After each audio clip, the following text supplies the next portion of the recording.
Okay, we're into Aurora. She's ranged. I think she just got a huge nerf too, right? Okay, never mind. They did nerf her, but she's still good.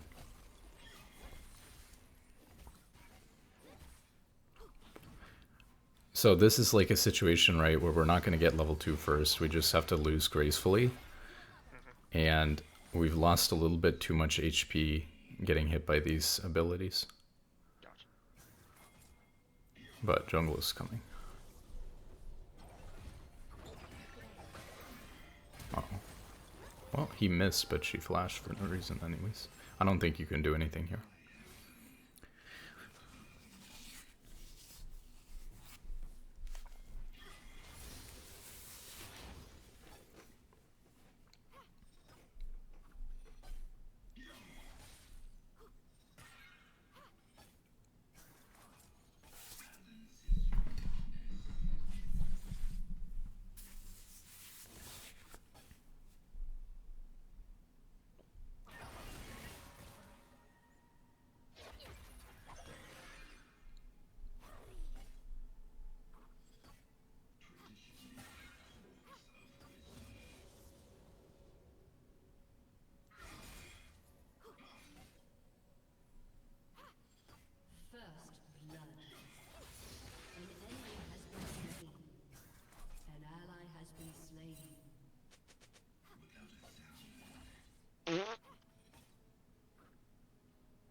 Nice.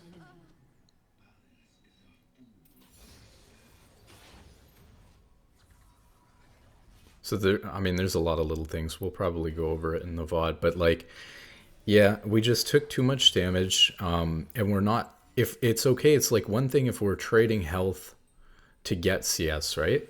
But if we're just walking up in proximity and we're already in XP range anyways, we're not gaining anything by getting hit by Aurora's Q there.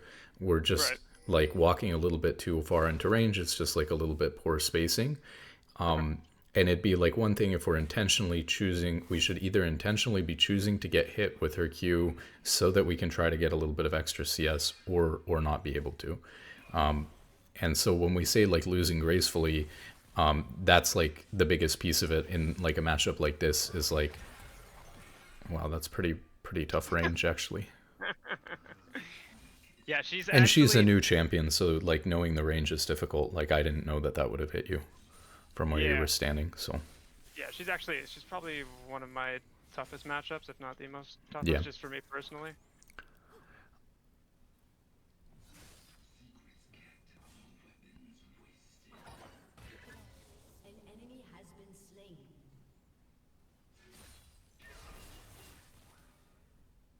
If I had Ignite, I could kill her here.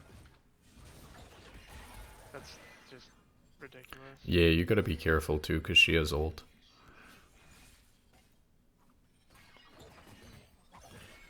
I'm 1 minion away from 6. Nunu's here.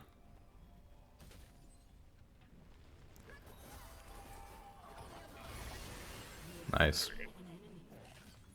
Yeah, so just try to shove this out. We see Darius bot, and then you just take your recall.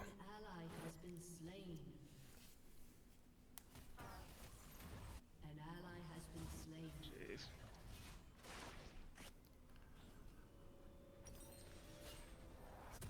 I might have to bump Nunu down on my tier list of champions for low elo players. I didn't realize they were having such trouble hitting the snowball. Right. Well, when they're on my team, yeah. Literally last game before I hopped on with you, there was a Nunu that just face fucked the entire team. Everywhere we went, she was there, she was waiting.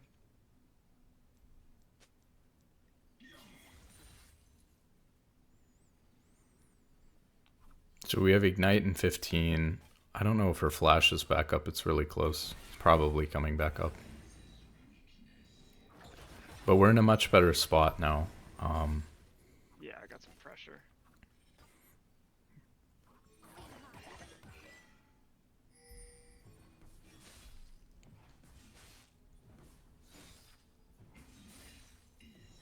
Like Aurora could be going bot here, so you should probably be pinging your bot lane that she's missing. Okay, cool, she's back. In the future, like instead of pinging Mia on your own lane, you should usually like ping the lane where they're gonna go. Because like your teammates probably aren't looking at the map, so they're not gonna see the Mia ping unless it's like on their screen. Gotcha.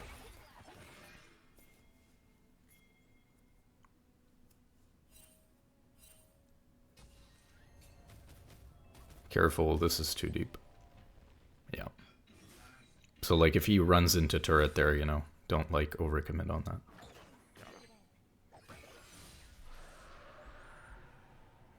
Okay, Darius is below you because he just took dragon. And they have that control warded. He's in the bush right now.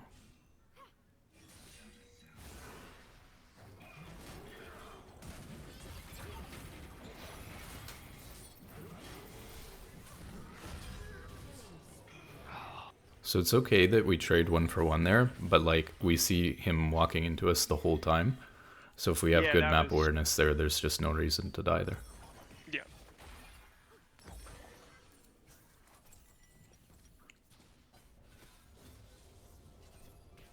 This looks good. Oh.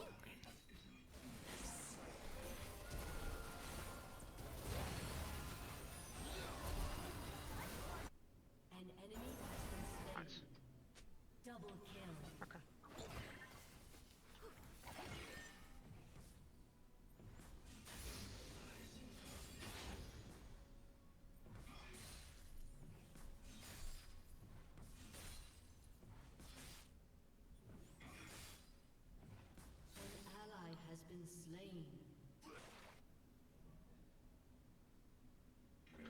Is he backing? Yeah, it's too far. He's gonna be recalled before you get up there.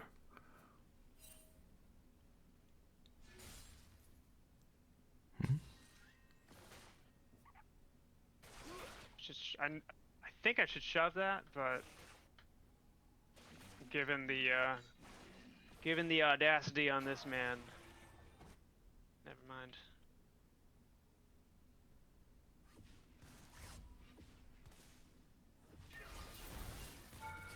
He's too fucking tanky. Yeah, so before we look to roam like that, really important that we shove the wave. So we lost a lot for that. And like realistically, if he's good, he should just recall or, you know, kind of W away like he did.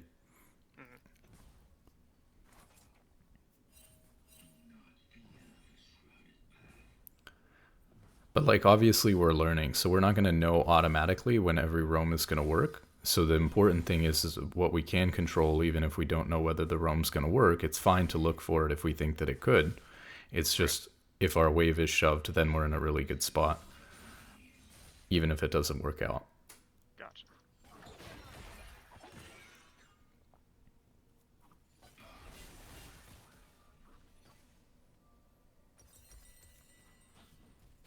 And I think mechanically it could have gone a little bit better if, like when we WEQ'd, we just kind of missed a little bit.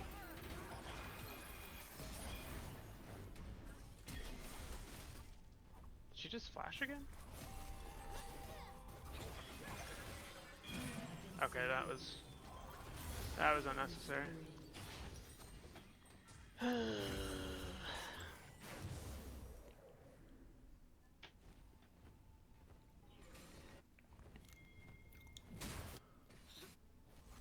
Yeah, so like I guess right there mechanically, we're just we should probably wait for Nunu if Nunu's right next to us anyways before we go in.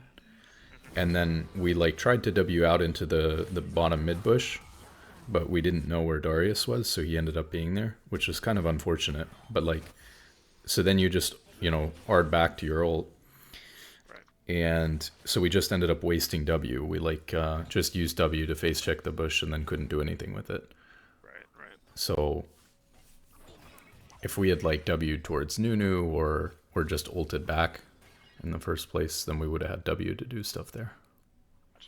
And then at the end, like we just, it was close, but we don't need to get tagged by Darius Q. It's like a spacing problem.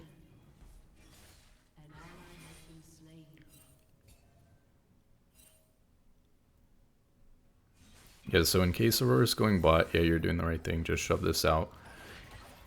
Even if she's not. That damage is insane. Wow, that's a lot of damage, yeah.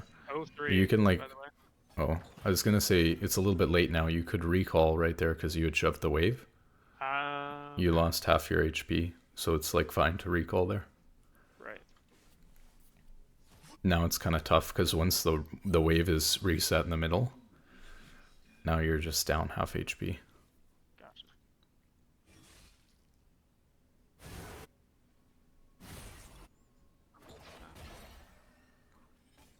Yeah, I don't think you can help there, but it's good that you're looking.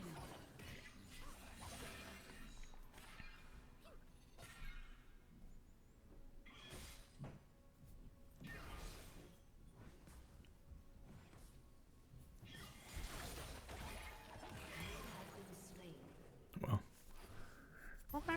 yeah, that's why it's important to recall there. Jeez.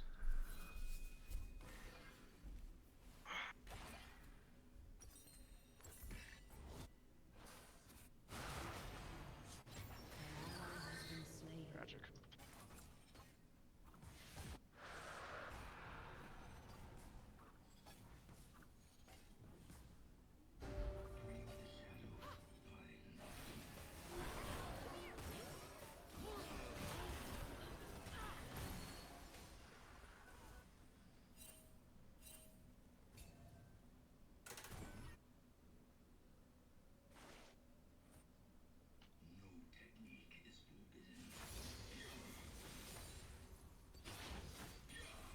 Can like look top maybe.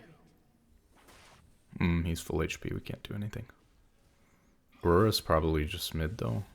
I mean, she could be going bot, but we gotta be careful if we're gonna play that far up on the turret that she's not here.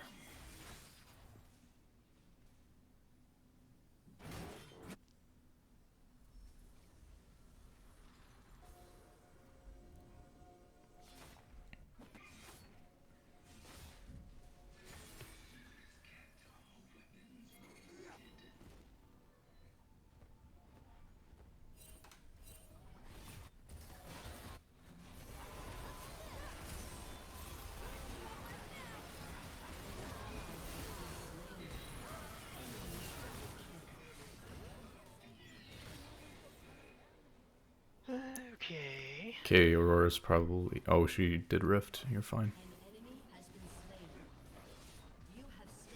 Yeah, this is huge. Yeah, you can take this turret since they have 2 dead bot and 2 mid, 1 top. That's a lot of gold for you too, so that's nice. Probably push for one more. No. I think we get. No. Nah. No, you're never taking tier 3 this early. Like, we see that they respawn, so they're there in like 5-10 seconds from base. Gotcha.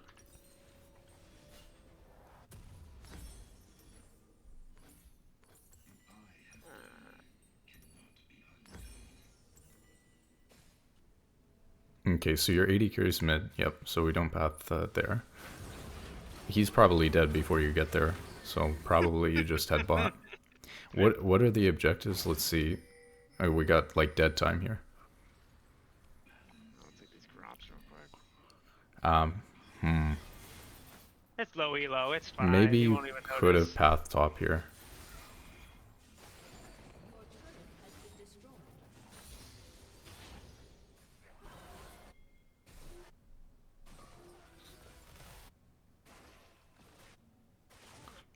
Careful that their team is not just coming from top side of mid too.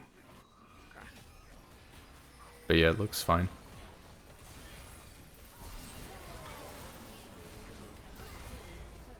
Nice. Yeah, they got people there now.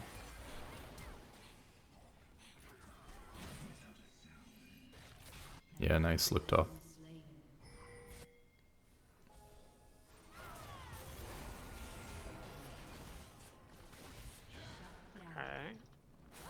thing.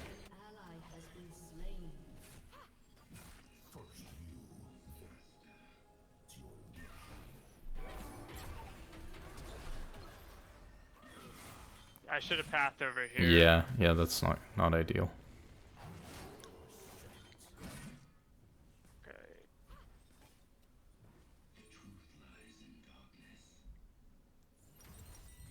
400 gold from item.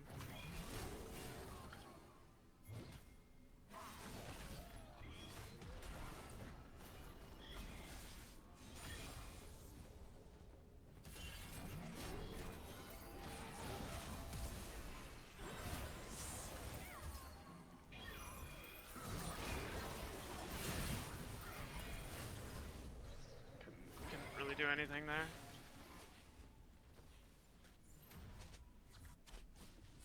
Okay, that's good. Drag up in 30. Yeah, yeah, that's fine. So close to my item. Fuck. So I guess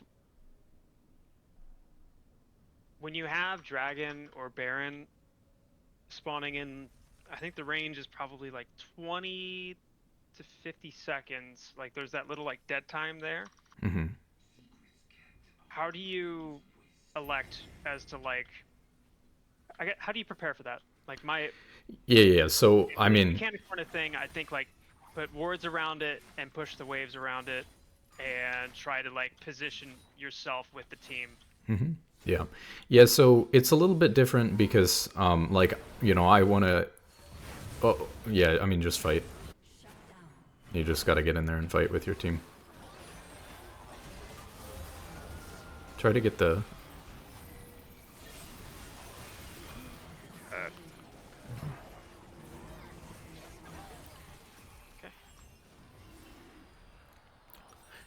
Yeah, so I was gonna say, like, I want to say from a support's perspective, right? Like your Thresh, for example, was just sitting mid, like shoving the wave with Kaisa. Really, like for a support, it starts even further before that, because a support realistically should be like putting a set of wards, like their set of 3 wards around the objective, and then they should be recalling and then coming back so that they have another set of wards in their inventory. So even if the wards get cleared when they're about to fight, instead of sitting on an inventory of 0 wards, they have a whole new set of 3.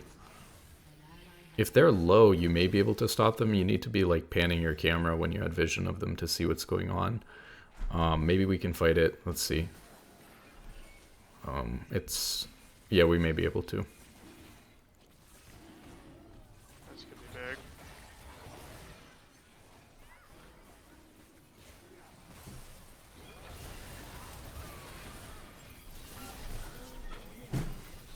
Fuck. Missed my cues. Okay, we got the drag. Nice. Okay. Yeah, that's fine.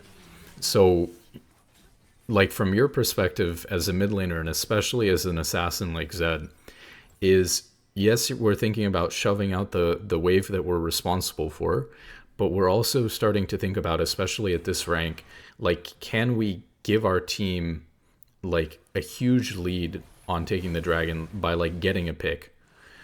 So imagine if we have enough time to shove, like in this case, we were responsible for the bot wave. Imagine if we had enough time to shove out bot, camp out in the jungle, like make it easy for our support to walk in and get wards because they have a teammate with them, and then like set up in a bush to try to like cheese somebody or get a pick before the dragon. Because that's not going to work every single time. You know, sometimes they're going to walk into you, sometimes they're just not going to go there. But if you do that consistently, especially at this rank, people are just going to walk in and face check. They're going to do bad things.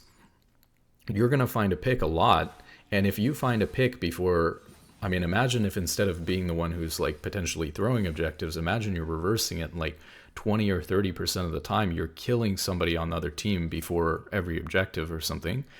I mean, that's like really big. You know, that's going to win you a huge percentage of games.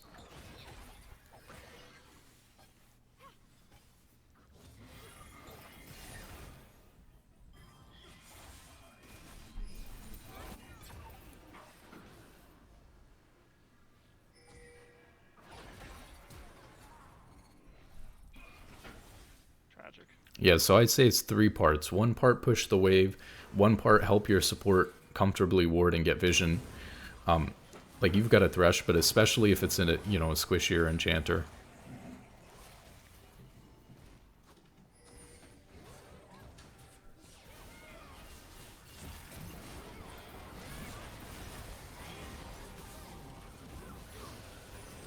So I ignited Darius. That was like priority number 1 for me, so he doesn't get his heal from his Q. And then I was trying to get as much AoE damage on the 2 squishies that were The behind big him. problem that I see is number one, like again, the spacing is a little bit.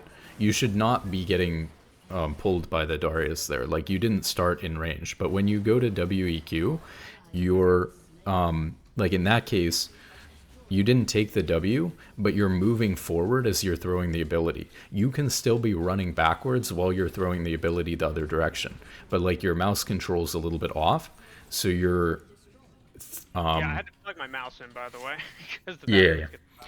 So you're like you're moving your mouse forward when you go to W, and you're like right clicking forward as well. But you need to be like right clicking backwards if you're kiting away from them. So like you took a step too far forward.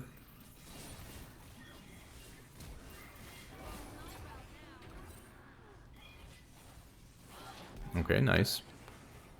So if we can help Kaisa here, we see they have 2 mid, so we're still fine. Yeah, perfect. There we go.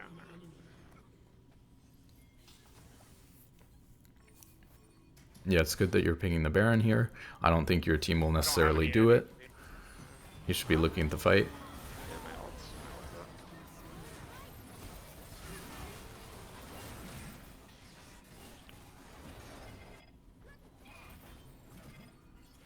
Yeah, I just have no energy. Yeah, we definitely don't ult the Darius there. I was trying to ult Darius to get to the back line. Yeah, So but he could Milio was guard. right next to him, so you could have just ulted him and then killed him.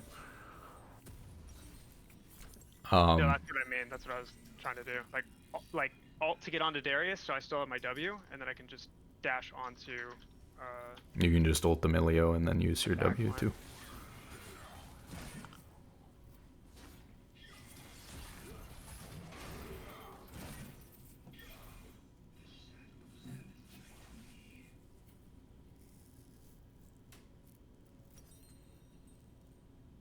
Once I complete this, I'm able to one shot. Mhm.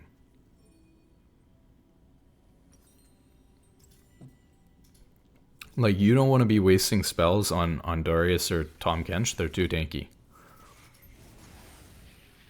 So with Zed, if you land from a shadow and you an ability, it refunds the energy, Mhm. and then the cooldown's pretty low. Sometimes it's not worth the risk though.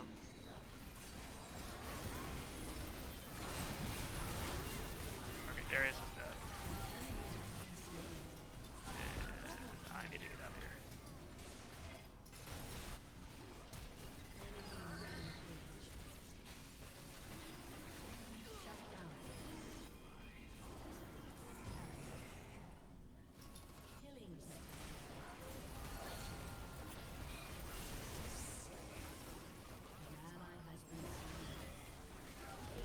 Okay, let's get the dragon. Yeah, the camera control's still a little bit of an issue. I can't see what's going on in the fight, to be honest. I just unplugged my mouse. Oh, There we go.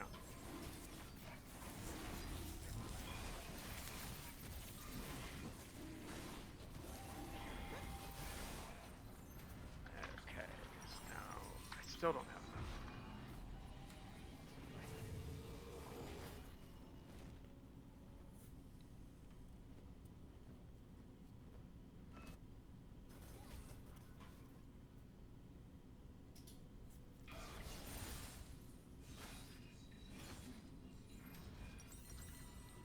so the other thing I was gonna say earlier, and I still think that you do it. I think that you follow your W too much, especially in. Like you recast Like to W engage? and go into engage, yeah. Oh yeah, yeah. Yeah, that was a point that you brought up.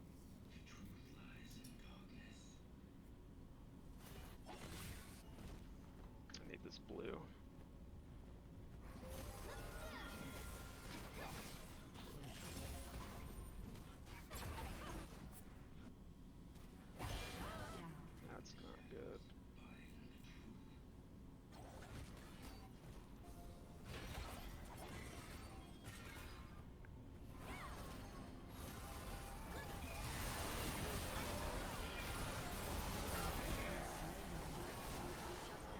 You're not fighting anymore.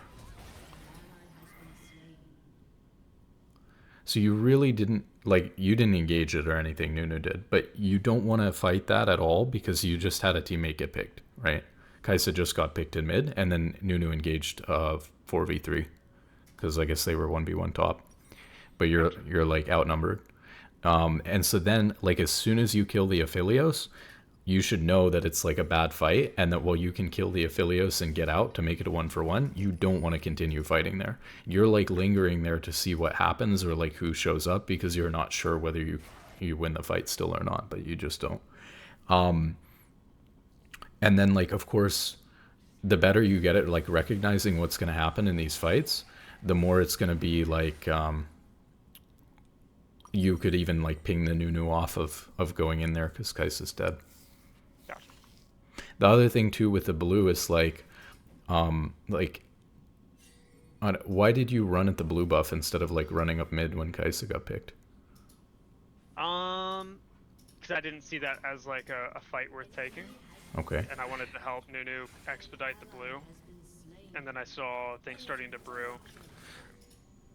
Yeah, they're way too far up, so we just chill. Especially because they have Baron now, it's really scary. Yeah. Yeah, we just try to hold mid. We have to be really careful to not die here. We're like very outnumbered, but we can't die. If we die, we'll lose the game. Got it. We don't care about like bot tier 2 that much. We care more about mid. Especially because Tom's harder to deal with right now for us.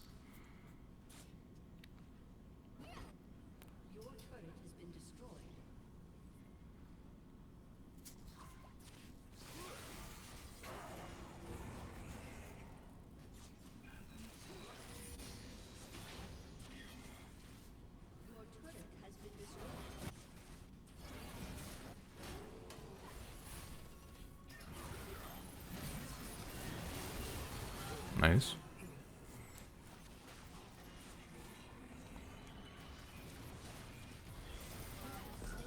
Great. Okay, let's see if your team will push somewhere. Maybe just go mid and push with Kaisa and Thresh and see what you get. Yeah. You gotta try to take something. When's Dragon up? 1 minute? Yep.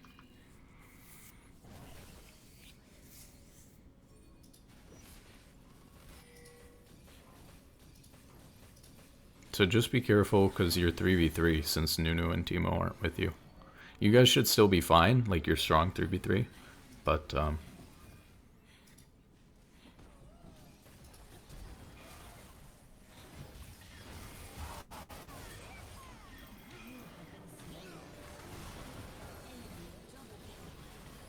Okay.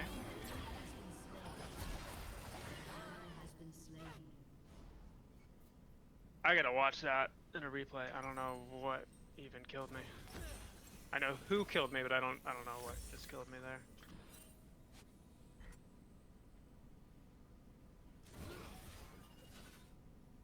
Oh, what?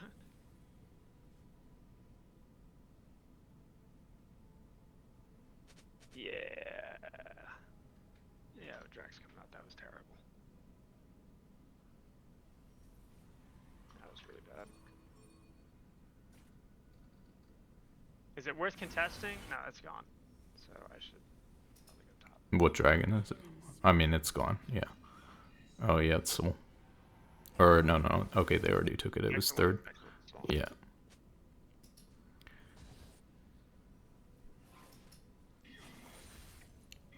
Yeah, it's really unfortunate because you guys had 5v3 and then Nunu and Teemo went sides.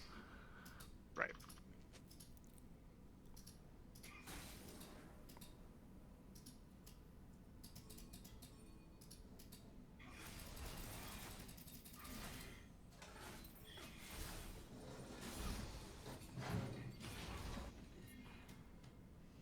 For 4v5.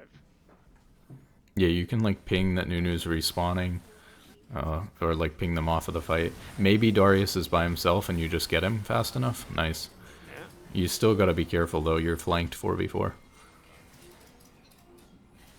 If you can try to kill Milio or something, yeah. No, I'm waiting to see Aphelios. Yeah, or Aphelios. Those are your two targets. This is not good. Not good.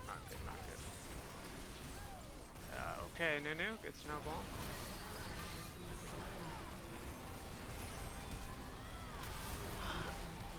Yeah, there's like.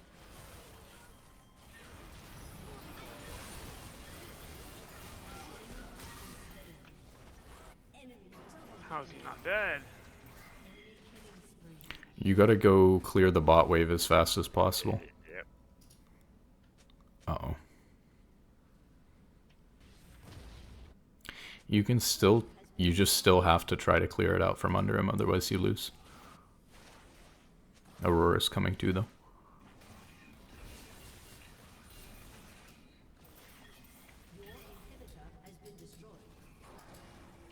Oh, maybe they don't know they can end. No, I don't think they do. Huh, okay. Nice.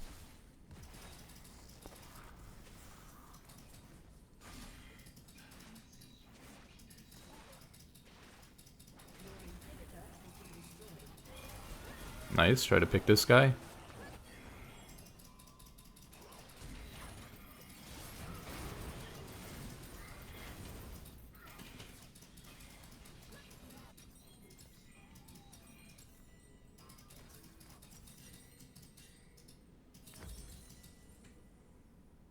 Yeah, we got Baron coming up. We'll see. See, he's by himself, so in my head, like, I'd love for my team to just come and pick him. Yeah, but they're fighting and they're winning. And we're not even like, before that, we're not even looking at what they're doing.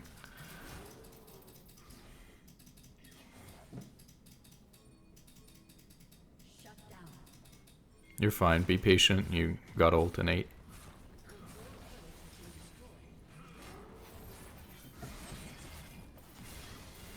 Nice. Maybe get Baron? If your team will do it. I mean, they have 3 dead for 50. You should clear bot.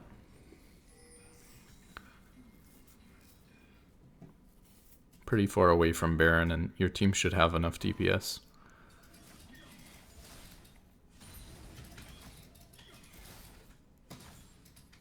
But we should watch what's happening, see if we need to move in case the other team tries to contest it. That way. They got it, they're fine. Nice, okay. Yeah. Alright, one more. What?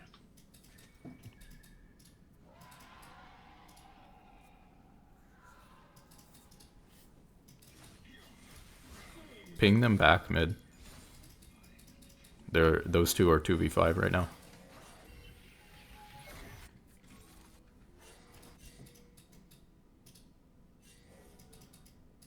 One's dragon, like 140. Do this real quick.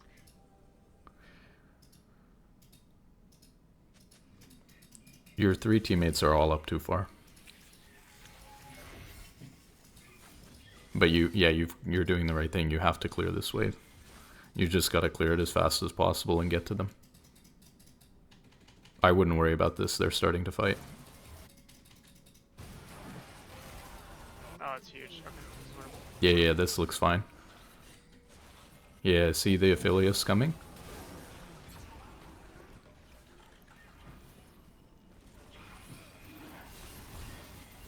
God, that damage. And he heals all of it right back. Nice, you got him though. Okay, you just clear bot, get them to get dragon or something. Maybe they can push... Well, they can't push bot, they don't have a wave.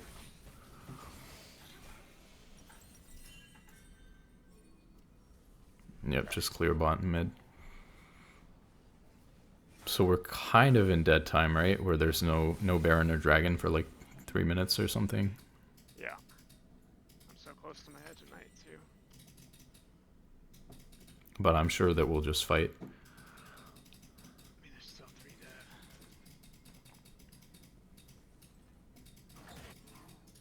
dead. Yeah, no one's running TP. It's another rule that I've been trying to make for myself is if top is too stubborn to not run TP, that I run it.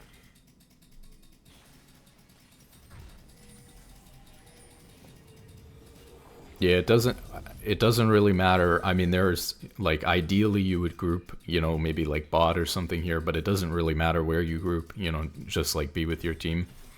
Yep. Like, technically, I'd like to group bot here because it's a shorter path to end the game, right? But, like, if they're... Oh if yeah, they don't even have a tower. Yeah, my bad.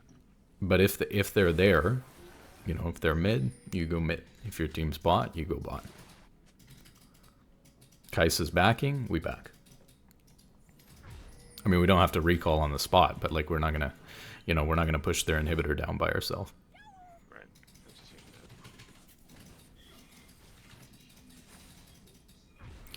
So like if they see, because Timo and us just showed on the wave, right? And their entire team's missing. Kai'Sa's like walking up mid by herself. So if they see that you guys were bot and they like jump on Kai'Sa, then they just die, right? Tom Kench is there. Darius is top. Yeah, Kai'Sa's like running in 2v5. Well, so is Nunu. I mean, he's 1v1, but he doesn't win. Yeah, you're closer to this. It's fine. All you have to do is walk into me. Nunu may just be gone at this point. You probably just want to recall. I mean, Yeah, they're all rotating top. they're all rotating. He's just, he's doomed. Oh, maybe he's okay. Just to get... I want to nuke this Darius because It's like like- he's the biggest problem on their team aside from the It's like trying to hurt sheep.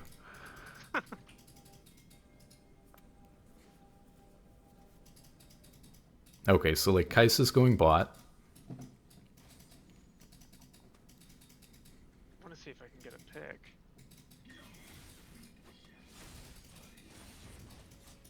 Aphelios is top, and Kai'Sa's resetting again. I was gonna say we could go bot, maybe. Oh, she's not. She's not. But Aphelios is probably gonna be back by now. Wow, your team is so scared. They're like up too far, but also scared and don't want to do anything at the same time. But yeah, you just shadow them. Just make sure that they don't get caught. Okay, Thresh is getting caught. We need to be looking at what's happening.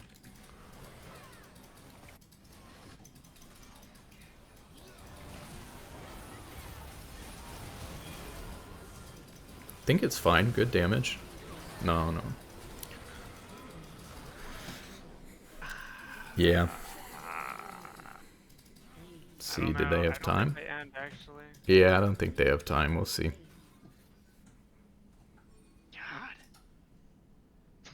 God. Elias is broken. What the fuck? You need to be more careful with your HP. Like, your first move should not always just be to ult into 5 people, right? Or to W into 5 people. It's like, you can poke with a rotation of WEQ, and then when they're threatening you, you know, or when you need to go in before the rest of your team is just all dead, then you can ult right at the end. But like, you know, don't lead with that and just get one shot. Got it. Yeah,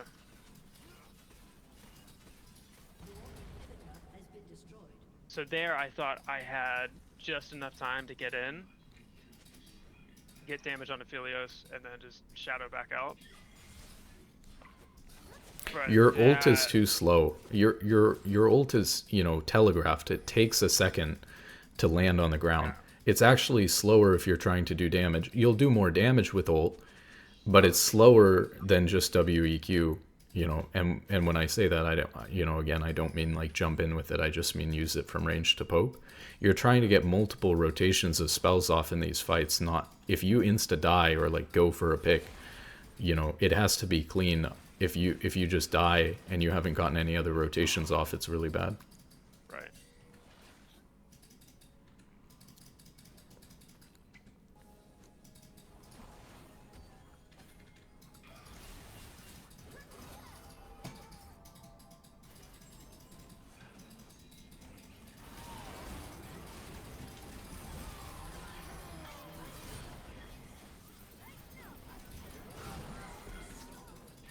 I got the Aphelios.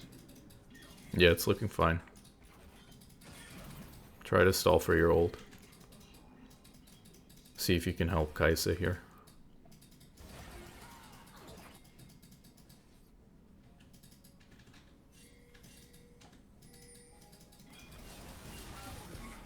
Nice. Okay.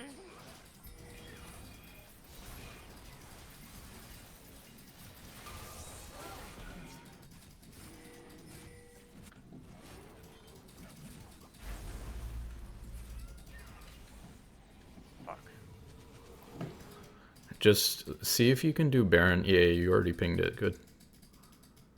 It's hard because you need to clear these waves. No, we melt it fast enough that we can just get Baron and then have the enhanced recall and come Well, back. your team's not here, right? So like you could have just killed that mid wave because you're just gonna end up standing here. Yeah. Yeah, you can take blue buff since Nunu's about to respawn.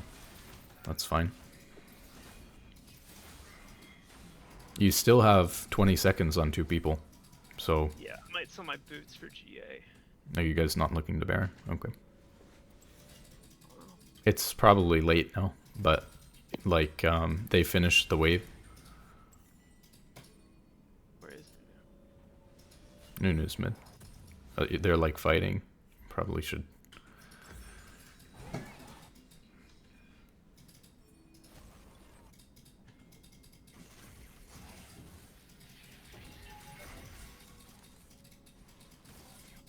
Okay, so you guys are 5v5. Again, play slow. Try to get multiple rotations off. I think your Kai'Sa's strong too, so like if you can kill people, you know, again, you're not trying to kill target. tanks, but if you can help him a little bit. I need to get this vision. Watch what's happening with your team. I think they're going in.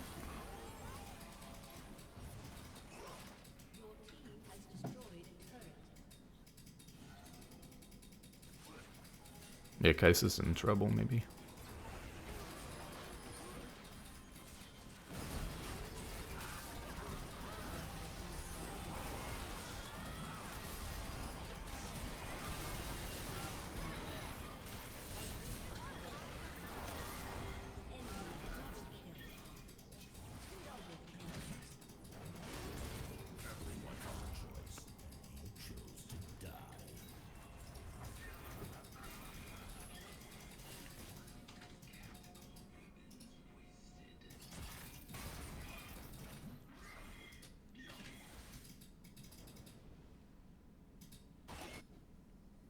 Yeah, you gotta try to get back if you can. It's probably GG though.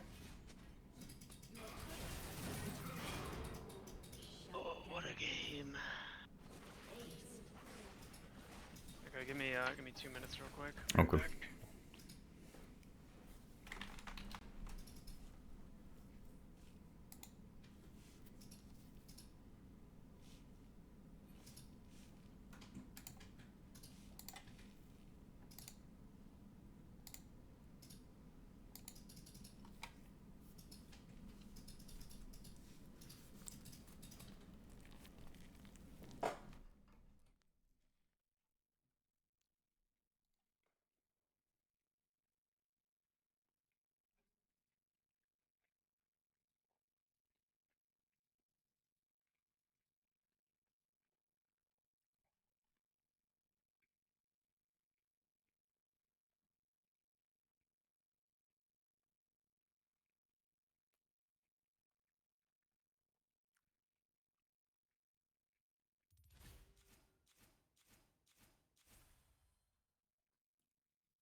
Yep.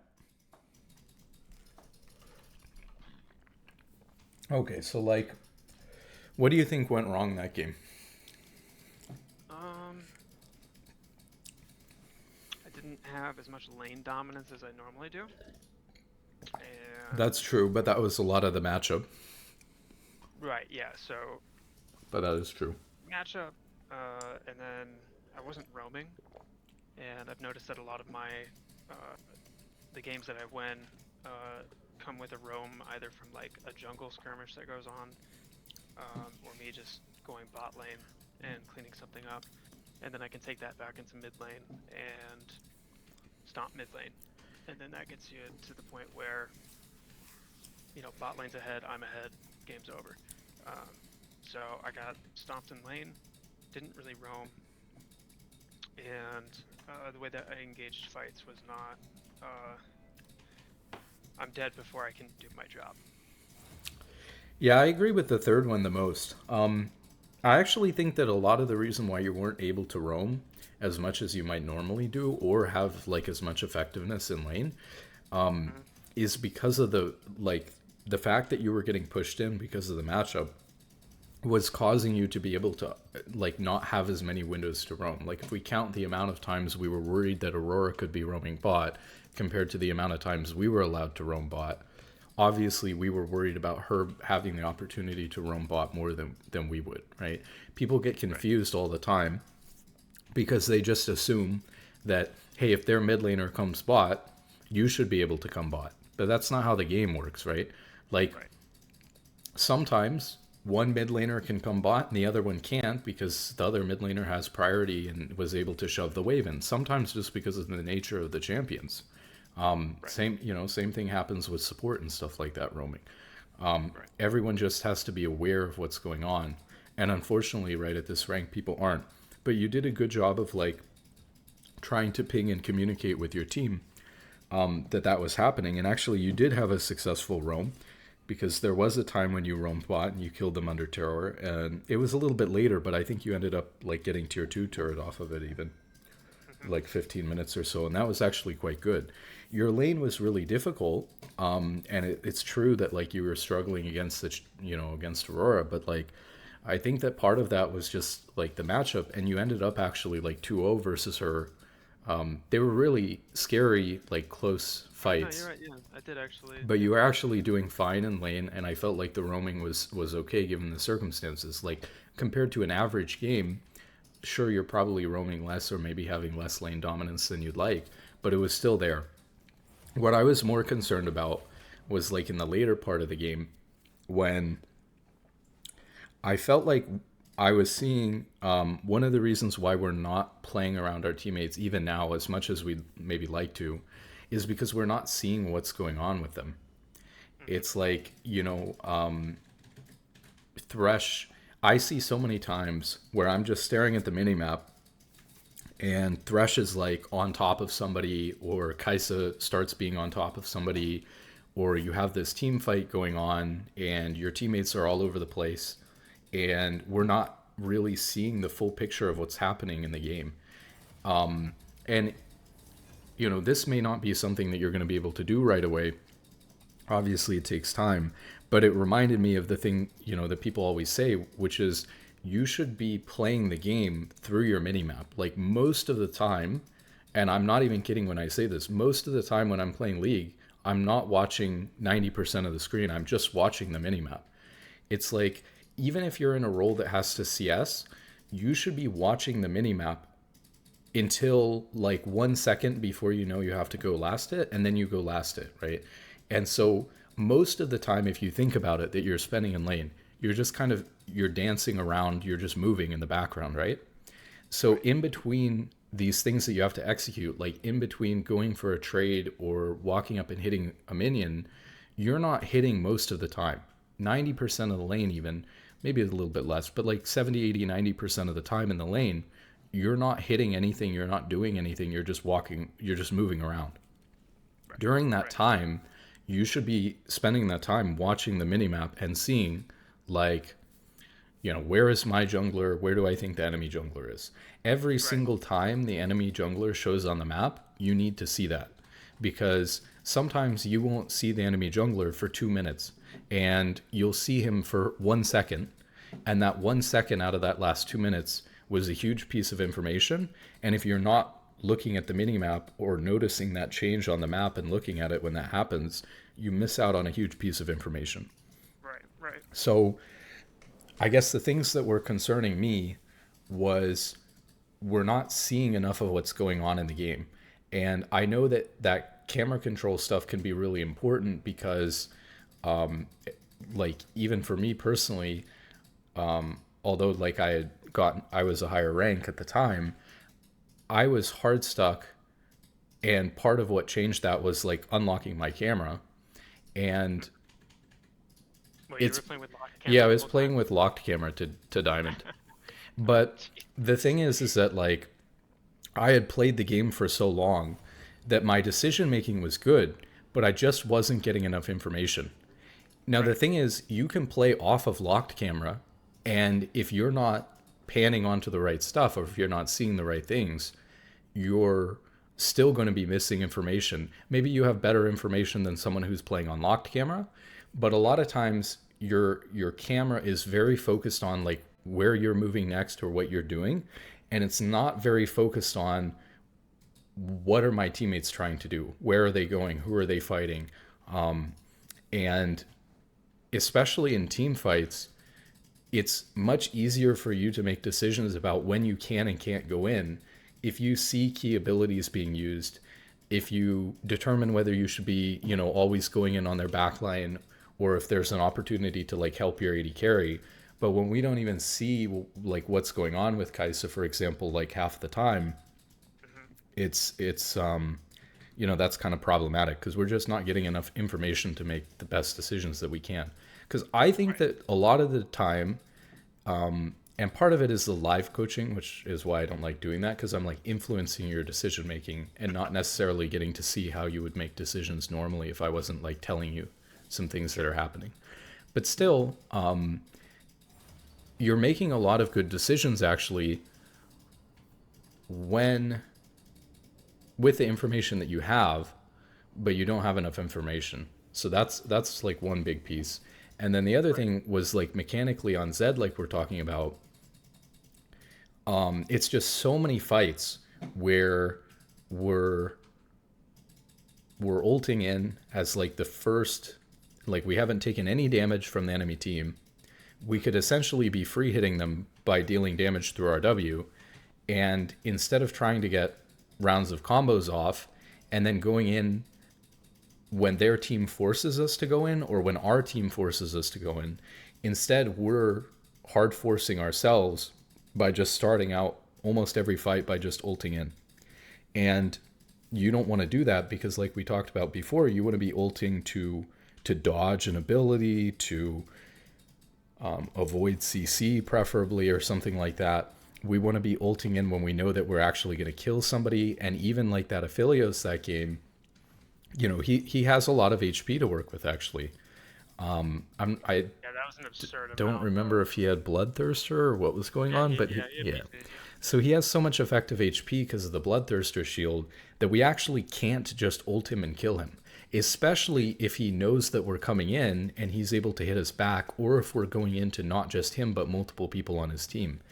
So we need to be using our ult as like a way to kill somebody who's caught, get a pick, or dodge some important ability when either our team has gone in and we have to go in, otherwise we're just sitting there and watching our team lose a fight 4v5, or the enemy team is coming in at us and we need to ult in order to like continue fighting. But when we're just running in and right off the bat we're pressing R, especially on a target like Aphelios, where we don't have the damage to kill him, there's like a lot going wrong there. So there's so many team fights where we could be having such a bigger impact if we're being more patient with our abilities, if we're just sitting back and poking with E and Q instead of and especially through W instead of like I see a lot of WEQ combos where we're Wing in instead of just dealing damage, and I see a lot of situations where we're just starting every fight with ult and we don't even have the damage to kill the target we're ulting. And Yeah. then the other thing in terms of target selection, of course, I think for the most part your target selection is fine. So I wouldn't say that that was like a major issue, but there were some times where I definitely think that like in that game, Darius and Tom Kench are so tanky that really you're not going to be the one that's focused on trying to kill them. If somebody else is in the same range for you as them, ulting Emilio or Aphelios in that game is so much more important. And those two were also like much more useful. So I'm so used to my teams focusing tanks Hmm. instead of the carries, right? So that's a Well, lot of the time while you'll see me do that, and then the other side of it is team fights don't play out um, in like a natural order, like mhm. down here. Like people, it starts with like focusing a tank, you know, 80 carries focusing the tank instead of waiting for our front line to manage the tank and then find an opening. So I find myself having to just jump in, kill the carry because I know their carry's just going to annihilate my carries because my carries are focusing the tank. Mhm. So I guess I'm trying to adapt to that dichotomy. Yeah, and that's fair. Like in the situation where like I wouldn't have done it, but like I saw before the dragon right in the river, you like ulted the Darius, but like your whole team was focusing him down.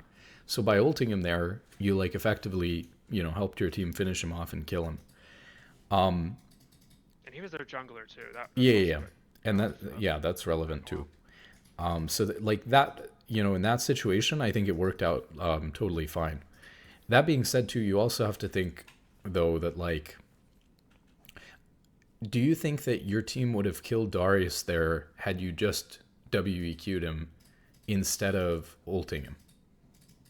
No, You did a no, lot of damage with your ult, to be fair, but because they again, I feel like they'll just continuously focus tanks because or front lines because they're impatient and our front line doesn't know how to dance with their front you line. got So a reshare screen now that the game started. so because a lot of fights down here don't have the proper like cadence to them, I have to inject myself into situations where it's like if it was our backline versus their backline, I know that my backline would win. But because my backline is strictly focusing the tank and missing those windows of opportunity to hit their backline, I feel the obligation to just say, okay, I'm going to ult their front line, get them out of the way. So my backline isn't getting nuked by their backline. Does that make sense? I think that, well, you're probably right that team fights aren't playing out in a normal way at this rank. I mean, I'm definitely seeing that. They're definitely in the, let's say in the situation we were talking about, right? Their Darius is a tank, and your team was hitting him. So what you're saying that your team would be focusing the tank isn't going to change that situation in a negative way. I'm supposing that you maybe could have held ult there, and your team still would have killed him anyways, and now you have ult to do something else with it. Right. Yeah. I think that could have happened in that situation, but it's a little bit hard to say because Earl actually did a lot of damage there, and he is relatively tanky. So it's hard to say would he have been able to get away to his team, or was he up far enough that he wouldn't have been able to run back? It's a little bit difficult to say, Yeah. especially because the fights are playing out inconsistently. But I think the other thing to keep in mind is you're saying that like your team and especially your backline is getting like going to get shredded by the enemy team's backline if you don't do something, since your team's hitting the tanks and their team is not. And I don't really agree with that part because first off, for especially for 80 carries, a lot of times it's fine for them to be focusing tanks. Like maybe not Kaisa. It's going to Yeah. depend on the champion, but I like don't you mean have. I didn't mean that like you're not allowed to focus tanks as a backline. Not like that. I just mean when you do during the team fight, like after the first couple seconds where everybody's like, okay, we're doing this, there's a window of opportunity where you can transition as a Hmm. backline to focusing their backline, and it just doesn't happen. Like my team, I feel like will consistently. Okay, yeah, same situation as last game. Yeah, this is another tough range matchup, and we did the same kind of mistake, which is like we walked up to get that. Okay, jungler's coming here. What are you doing? Why is he? Okay, that's my fault. But also, and I don't get an assist. That's fantastic. But it's okay, so like God. yeah, in this situation, it's like same thing as before. Like we lose heavily level 1, so we have to lose gracefully and like try to farm with Q. But we lost like 90% of our HP, mostly because we walked up to like melee a minion. It's really nice actually that in the last 2 games, when you found yourself in these situations, like your junglers come both times to kind of help bail you out of a bad situation. So, like, I know that sometimes we're not appreciative of our teammates in this rank, but that's actually really nice that that's happened for you. Yeah. I think that that play right there was dead as soon as Ezreal flashed away. Like, Udyr is not going to be able to get on top of Ezreal once he flashes away, especially since he used his abilities, unless Ezreal walks back into him. The only reason why Ezreal walked back into him at all was because you went too far up. You know, so I don't necessarily think that Udyr played that all that bad. I think the play should be dead after Ezreal flashes away there. You're both low, your lane's a little bit more stabilized, Ezreal's got no flash, that kind of thing. Sure.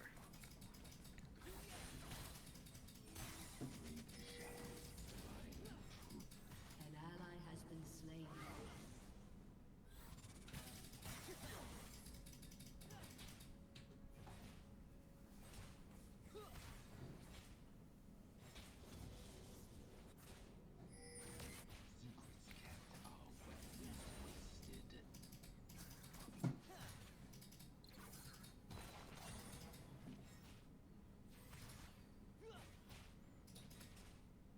An enemy has been slain. Double kill. Nice.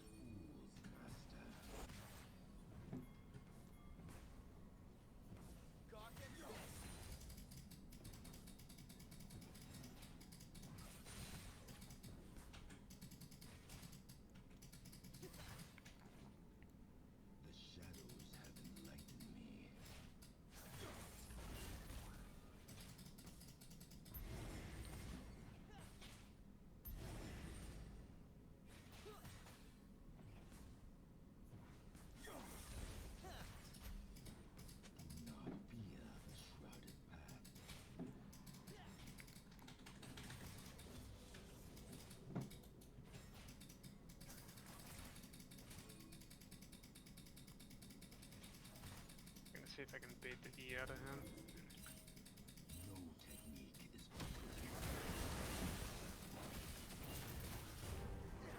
Nice.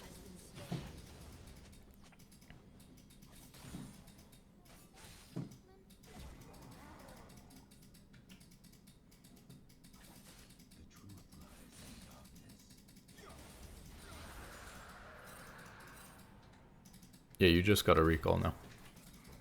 Like your wave is. Dude, you're support. What the fuck? Oh, is it? Oh, I'm so Yeah. confused. Yeah, that's what I Yeah, mean. yeah, me too. Yeah, it's like your jungler's coming. It's your support. Yeah, and their support came too. It's like actually really good play from both supports. Yeah.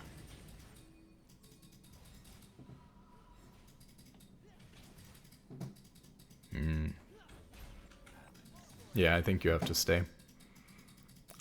We'll see. I'm almost 6. Just don't die. Yeah, now you have to leave for sure. Nice. Just let your team... Yeah, just ping and hope your team collapses. An enemy has been slain. The fuck? I played that really well. Yeah, you did. Yeah, you just need to get your recall. And there he is, he's mid. Maybe they'll get him, maybe not. Udyr is on the chase. Ezreal Eid. Oh my god, he got kited. That's really sad. You're okay though, your team's really far up. And you guys Yeah, got Vayne's 3 somehow grubs. doing well too. I guess both supports are just roaming. Oh, he has So Vayne. don't let him crash this, yeah.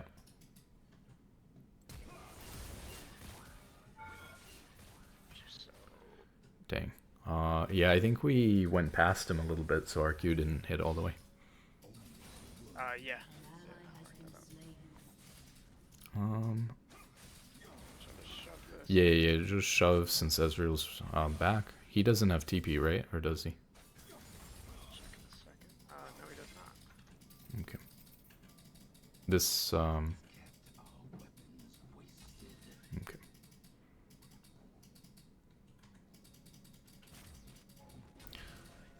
So we don't have many tools, and our AD carry isn't here. But this is good. We did what we could. Nobody was on the map, so there's not really a playoff of getting the wave in. But Right.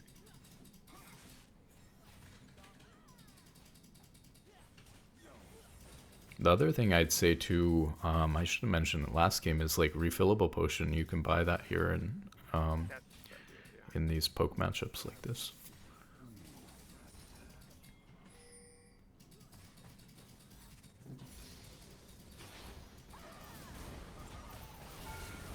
Nice.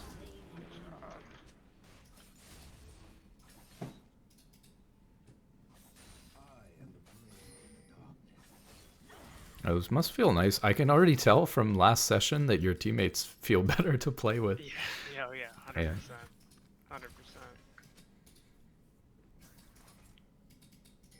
100%. I think he just warded this. I can at least help him zone it. An enemy has been Yeah, so like here, shut down.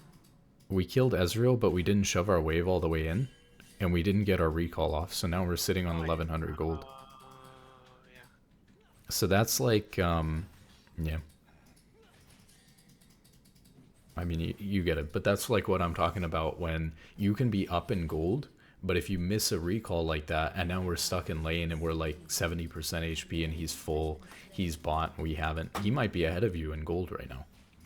And then you've got like no sums, so now you're in kind of a annoying spot, even though you should be ahead. Right. Yeah, good call.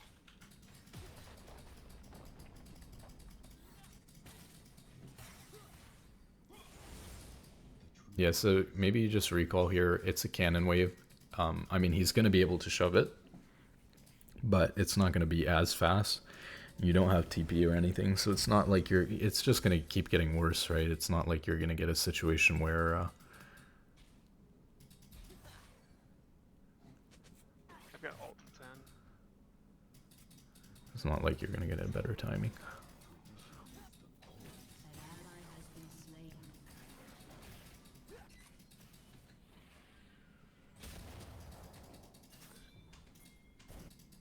I should fight this. Yeah, you should fight this. Maybe not anymore. Ezreal, yeah, just shove the wave. Ezreal's like so far gone from mid that he'll still miss if you get the next wave in. But you should keep tabs on what's happening with Grow. I think they're fine. They're getting a TP too. I think you just push mid here. Yeah, this is actually a good team. Yeah, I think we get a plate here. Did Ezreal die? Yeah, he's dead for 9. You can look to push 2. Yeah. Yeah, like now we maybe shove the next wave is hitting our tower right now, and then look bot. I think I'm gonna go bot. Yeah. So the reason why, I mean, maybe it's fine, but like we had time here before. Yeah, it's lovely.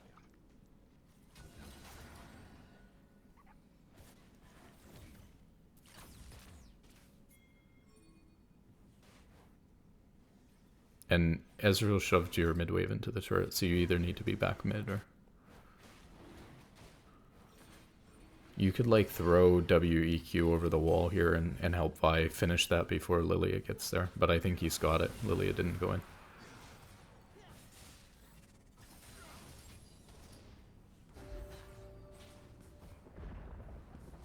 Aatrox. An enemy has been slain.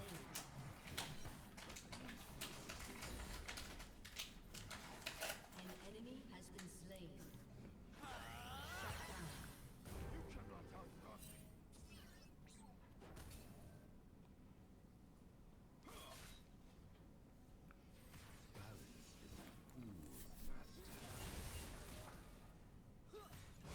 Nice. Oh. He should be dead. No. I already blocked. Yeah, another proc, or another tick of ignite. I think you like went back to your shadow before, like right before you queued. I thought I had turret aggro on me. Yeah, you were fine even if you took another turret shot. I also don't think you needed to flash at him. I think you were gonna... I mean, it's a little bit easier to hit the Q if you flash, but you don't have to flash there. You could have I was just trying thrown to the... get the auto. Yeah, I don't know that you needed it. The exhaust, that's why. Oh, maybe. Yeah. Killing spree. Either way, we're like low on HP here, and we've got like 1200 gold, so if we can shove this really quickly and then try to recall, it's not the best, but... And then we've got to be like really fast on these recalls too. Like, it's not a big deal, but we're like delaying it like a second or two every time.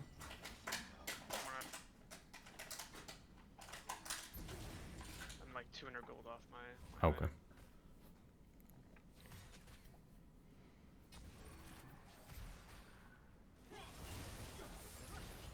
Your team has destroyed a turret.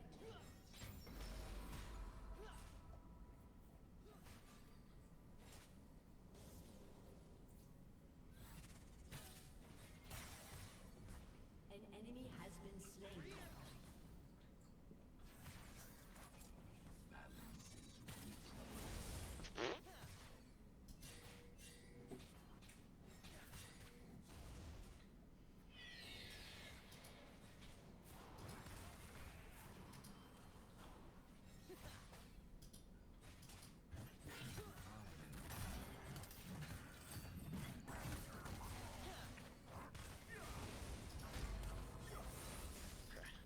Your turret has been destroyed.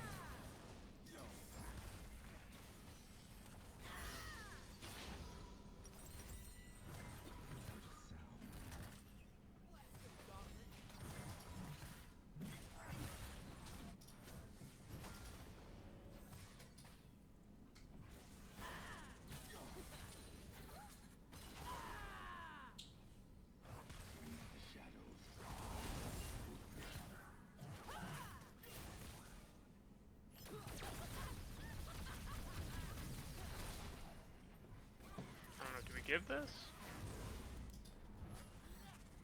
All I'm thinking about is your recall timing, and that you should have recalled a long time ago.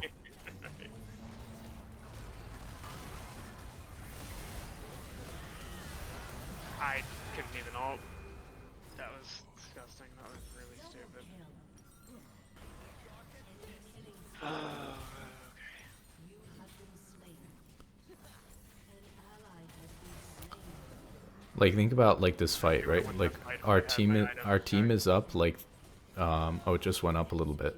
Our team is up like 3k 4k gold, and we were sitting on 1.6k gold. So we have like You can do this, right? yeah. So we're sitting on like half of our team's gold in our inventory basically. Right. So that's not good. Nothing. And then like the just the way that you like your plan is to like, okay, I'm gonna stay for an extra wave or two to try to get this 200 gold to get my item. Totally fine with that. But then you were using like you used WEQ combo on Ezreal twice instead of on the wave. And it's like if your intention is like you're not gonna fight him, you know, you're low on resources, you're waiting to spend your gold. So if your intention is to just get the CS and get out, then like get the CS and get out. But you're like missing most of the CS on those waves, Yeah, the whole and point. you're using your abilities on Ezreal instead of getting as much CS as you can. So that doesn't make sense to me. Right.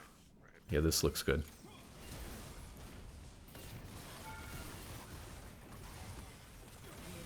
Nice. An ally has been slain.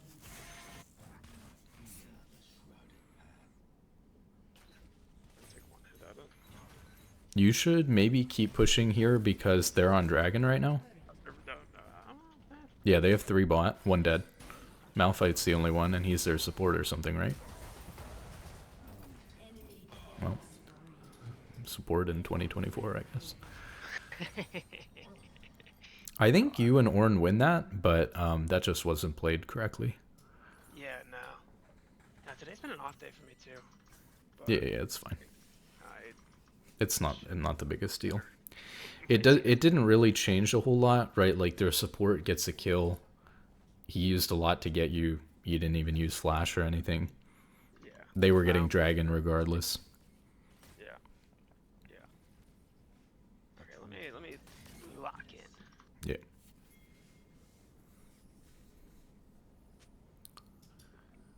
So yeah, this is good like lane assignment, right? I assume Ornn probably has TP, so like him being bot cross map from Baron is good. I guess it's on cooldown, so it doesn't really matter who goes bot and who goes top, but that's fine. Actually, no, I should have gone bot. It might actually be better for you to be bot because you have a lot better ability to push that tier 2 turret than he does, huh? Yeah. Let's shut this real quick. And your team's looking to fight mid, so maybe if you can like shove this wave, probably it's going to be over, but yeah, you can like look to, well, if you can 1v1 this guy, you can look. Yeah, no. Jeez. No, I think you need your W for damage. I don't think you can afford to use W and ult to gap close. But your team's winning the fight mid. You can keep doing stuff top, yep.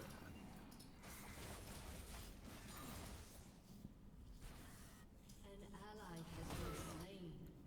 An enemy has been slain. Okay.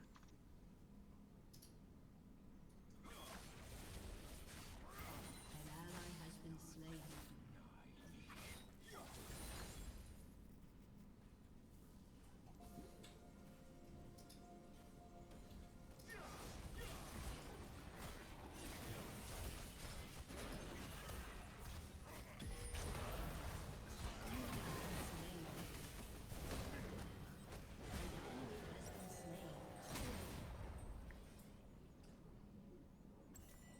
Yeah, this sucks a little bit, but this is also okay. Yeah. I mean, you think about it, it's like, okay, their support gets another kill. I didn't use anything again. They get no objective off of it. And now they have no Malphite ult for my team. It's not really that bad.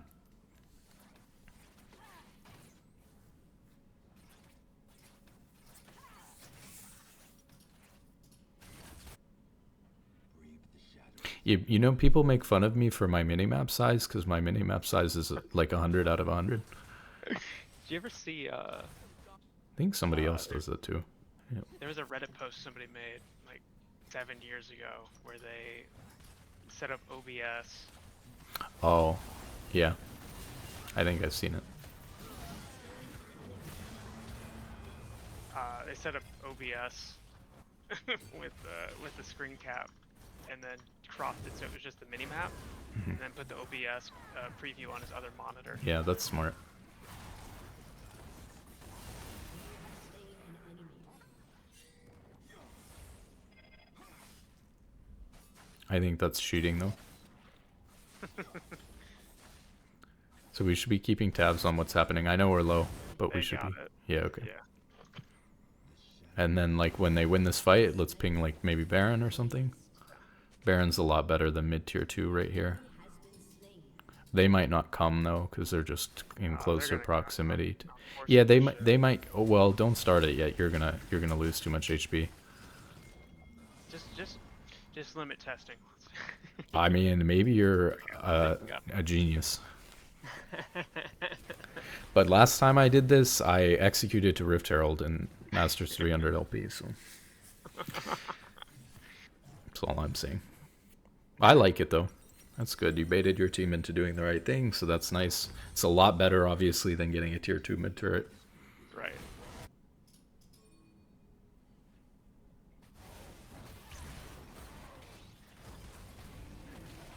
Oh my god, he almost died. He didn't have smite. Maybe that's why he didn't want to do it. Wait, no, Vi just wasn't there. She just Oh. wasn't fucking. Yeah, Vi went to do Raptors. Yeah. Ah, I see. That's why it was a little bit slow. Okay.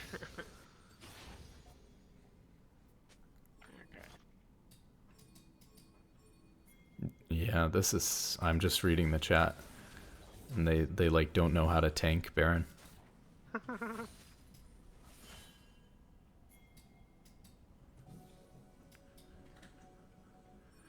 So we got like a 5v5 at Dragon. I'm gonna do this. Yeah, I was just gonna say, I think your team's so far ahead. Oh god, it's Malphite ult onto Vayne. It might be a bad look for your team. Oh, they're doing okay. No, they're fine.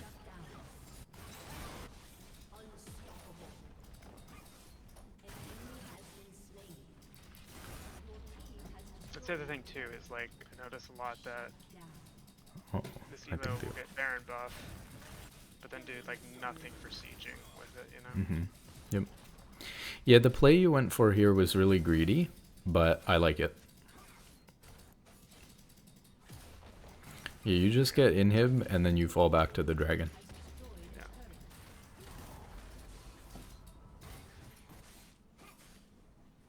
Ready for this shit? This is it's highlight real time.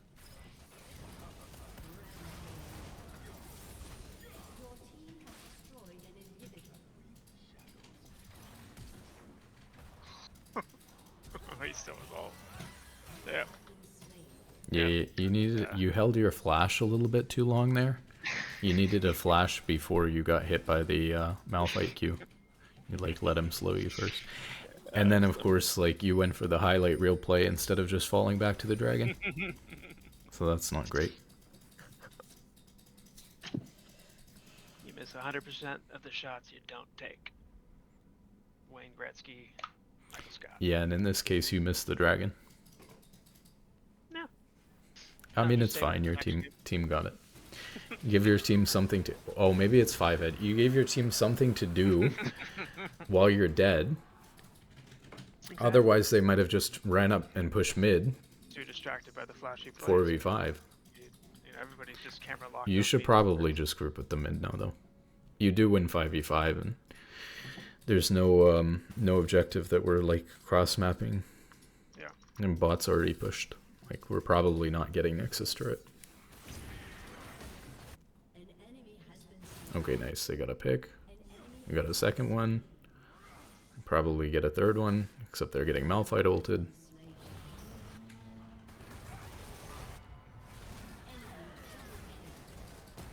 I think they already killed these two. You should just take mid. Oh, Ezreal's right on top of you. Yeah. None of my ignite didn't go off. Push bot. You guys can end the game bot. On the bot. You have no minions, so you don't do any damage to this turret because you have no minions there. Wait, that's how that works? Yeah, those are just the little void grubs. You don't have any minions, so you have the backdoor bonus on the turret. No, I mean like if there's no minions present, like Your damage is like greatly reduced. Yeah. Oh, I did not know. Well, there you go. I forget what the percentage is. I'd have to look. You It's can like 85 or something. yeah, it's like 7. I was gonna say it's either They like can make it. 70% or I think it's 70%.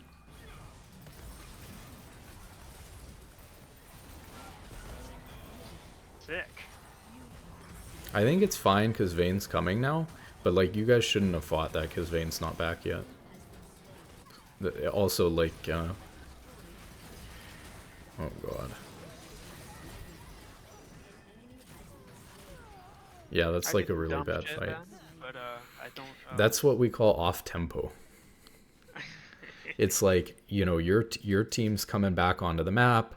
You've got like half of your team, like Vi and you, have just overstayed. talking Like, about this. you took a turn, you pushed, you got a little bit of gold. In this case, you didn't get very much gold because you pushed a turret that you didn't deal any damage to because you didn't know.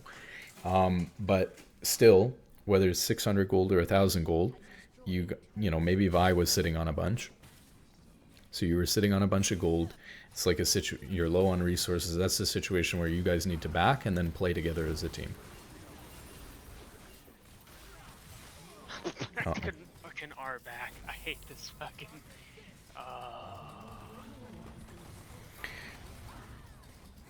The other thing that doesn't have anything to do with your gameplay, and it might actually have to do with the Discord screen sharing and stuff too, because I know that takes a lot of There's like a. stuff. But It's like 20 milliseconds of input lag, but no, that was. I want to I had get your nothing. FPS better. Because sometimes I'm seeing your FPS is sitting at like, especially if a lot's going on, it's sitting really low, like 80. Oh yeah. And No, I need to upgrade my fucking graphics card. Oh, is it old? Weirdest thing. No, it's a 3070, I think. See, that's what There's I'm no rate. that's what I'm wondering though, is like if we can't change some settings or something to get this to be better. Yeah, I just lowered everything this game. It's the weirdest thing. Honestly, I'm just gonna do a fresh install of Windows again because I've got a pretty beefy computer, so this type of shit should not be happening. But yeah, you were talking about the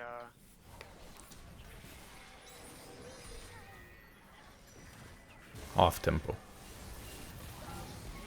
yeah, which is it's 4 down. Help me. I guess he's low.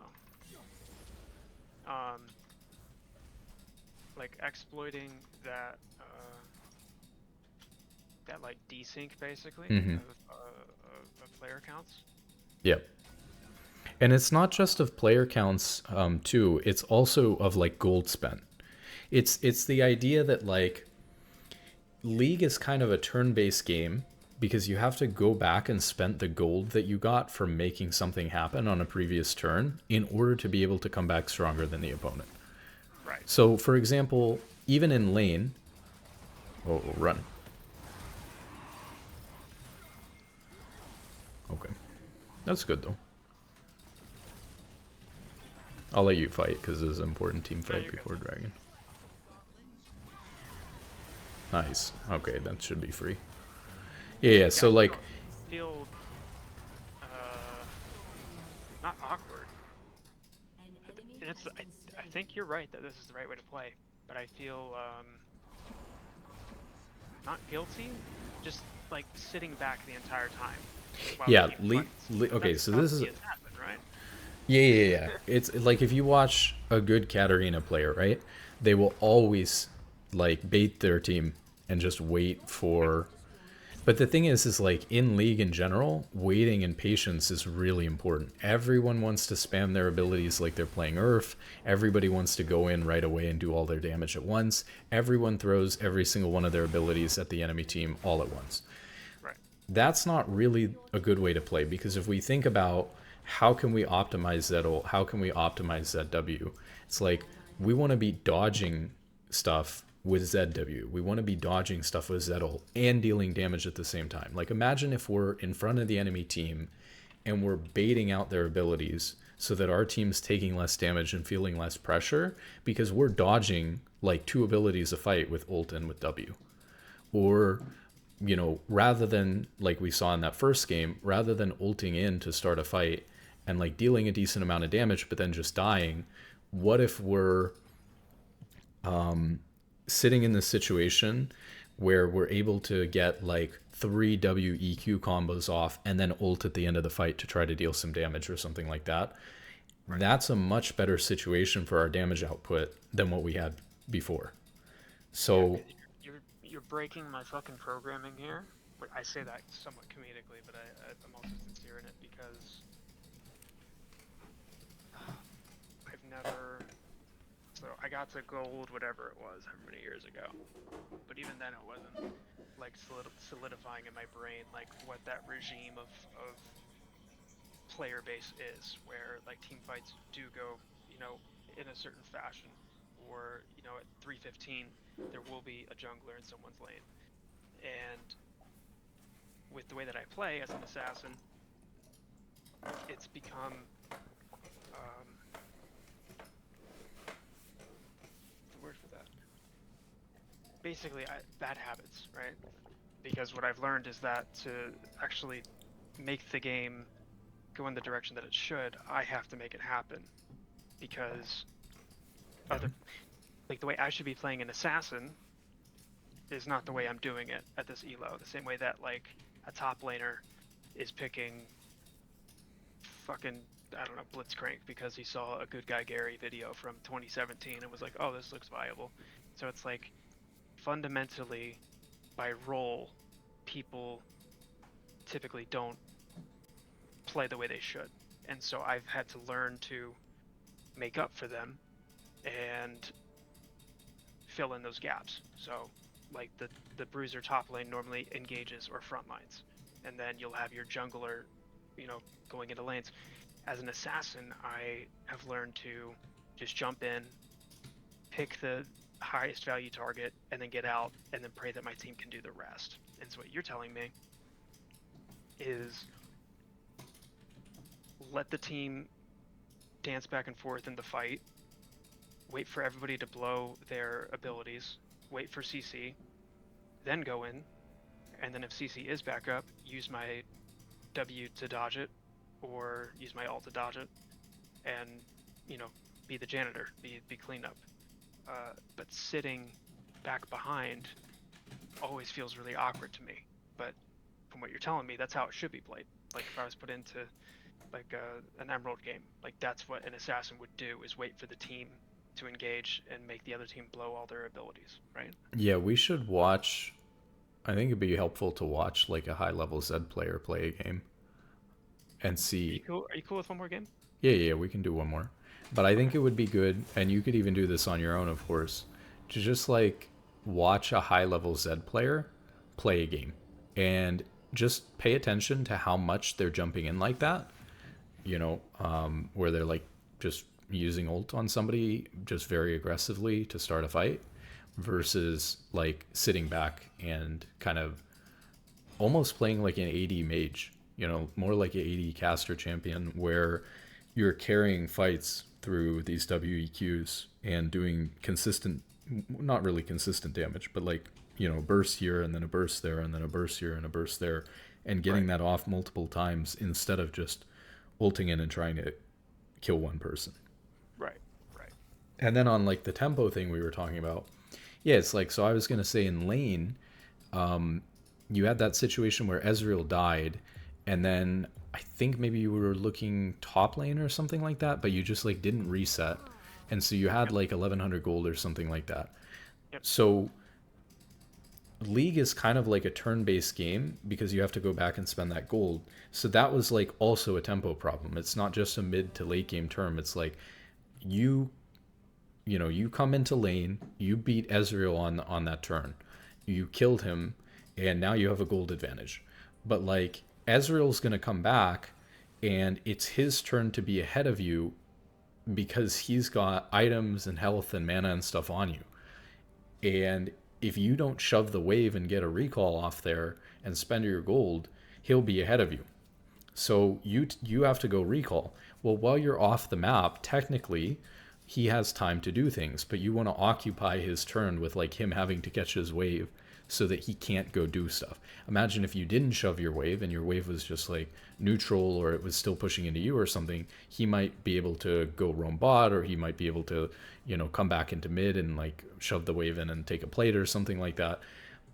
You want to fill his turn up with him just having to deal with something like catching a wave. And you want to use your turn when you come back to have an item advantage on him and to be able to like kill him or something. So it's really important that you take those turns, that you give up a little bit of pressure on the map to be able to go back and not overstay and spend your gold and get your resources and stuff like that. Oh, what's going on? Oh my god. Good thing my camera's in the way. Yeah, that's Holy moly. Yeah, somebody really likes that that Huckleberry Finn book, evidently. Yeah. So Interesting.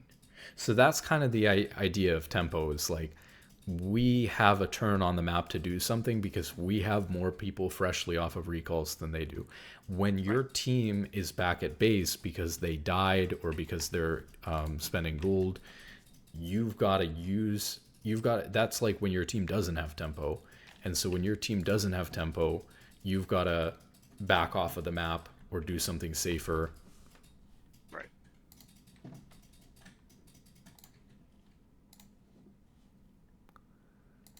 Yeah. So if you try to fight when your team is back at base or when your team's spending gold or dead or something like that, that's like an off tempo play. That's like the exact wrong time to be fighting. You're probably overstaying from a previous turn or play that your team just made. You're probably sitting on too much gold. You're probably half HP. Half your team's dead and in the fountain. Their whole team is about to respawn and you're like going in or something like that. Like that's the type of thing we want to avoid. Gotcha. Yeah, so that's a big deal. Let's see, what is our matchup? We're against an Ari, so it's like a little bit nicer. Oh, we're playing Swain instead of Zed this game too. Okay, Yeah, so I we're figured chilling. that give you something new to look at. Yeah, sure. Let's see, do you play a lot of Swain? So Really? I played a ton of him In the back when I past? hit gold, Oh, okay. and I love him to death. I wish they'd buff his damage just a little bit, and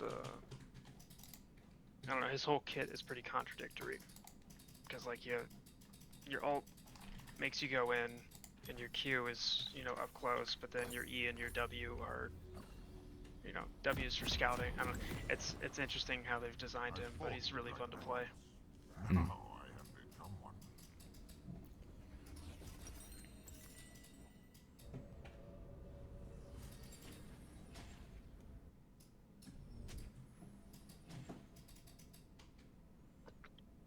Welcome to Summoner's Rift.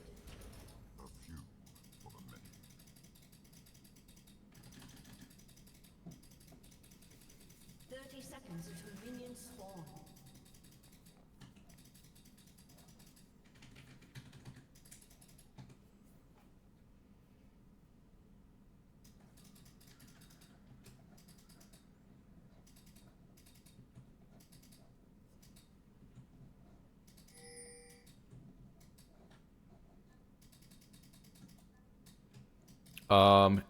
Hit escape, go to video. Minions have spawned. Set 144. Is your monitor 144 hertz? Hmm. Okay. Uncap it. Oh, really? Yeah. Let's see what happens.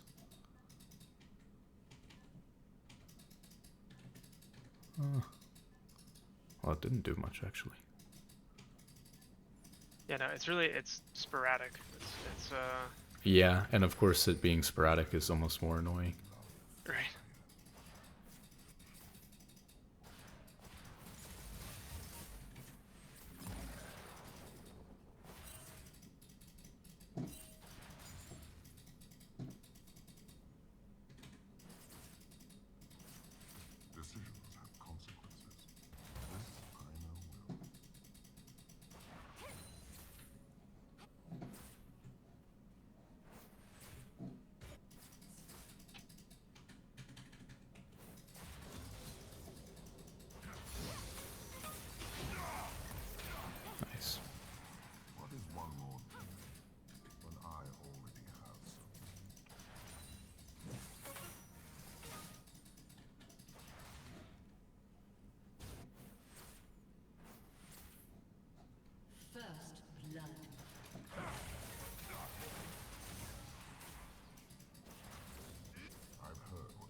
An enemy has been slain.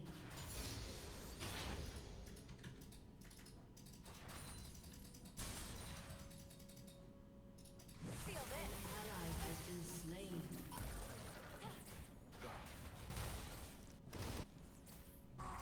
When their lives flash before their eyes, so do their secrets.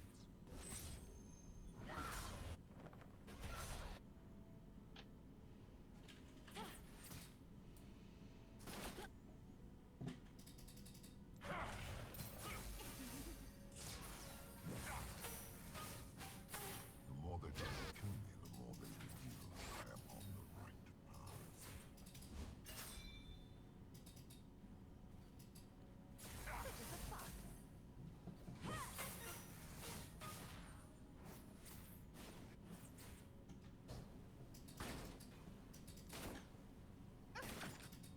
I suppose I'm grateful they have decency.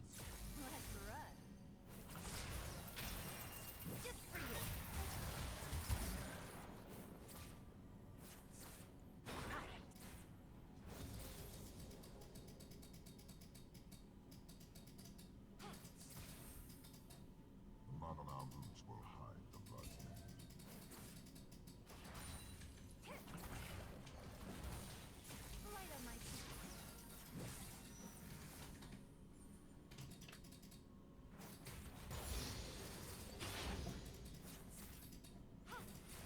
Tell me again, old Fuck. What item are we trying to recall? On? That is a good question. Lost chapter. Okay.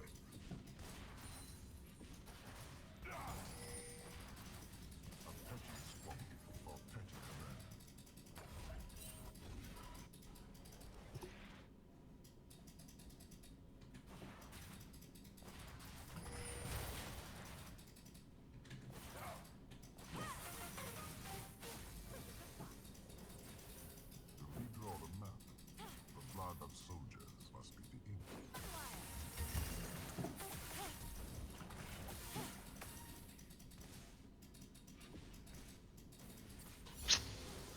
So again, it doesn't look like much, but our decision needs, one way or the other, needs to be decisive. Yeah, I So, gotta for example, like here, Enemy killing spree. An ally oh, we're in a bad spot because of the gold. I got TP. has been slain. Killing spree. Enemy double kill. So I think we were fairly even with Ari, yet because she got the wave in and got her recall off, she was able to use that to get back to base and get her her recall off first, so she comes back with an item advantage on you even though you've had an even lane. So just because she was able to get that recall off, now all of a sudden she's ahead of you. The other thing is, like, fishing for these W's, there have been some that have been okay and others that have been kind of questionable because we missed so much XP. Like, one of the reasons why she hit level 6 before us, even though she recalled, is because we've been losing XP going for those W's. Yeah, that's up. Slain. An enemy has been slain. An ally has been slain. Enemy double kill. An ally has been slain.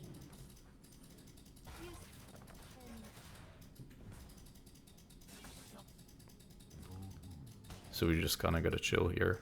But same thing. Then she had like the priority from this, and was able to like get to our team at Dragon. Yeah.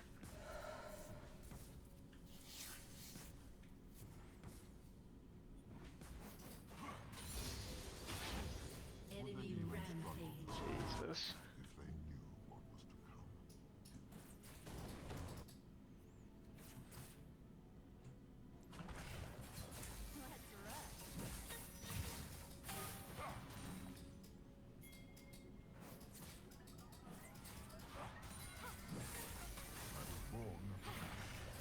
Nice.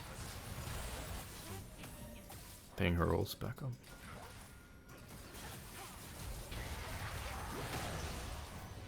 This looks okay. Nice. Come here. Yeah, you're fine.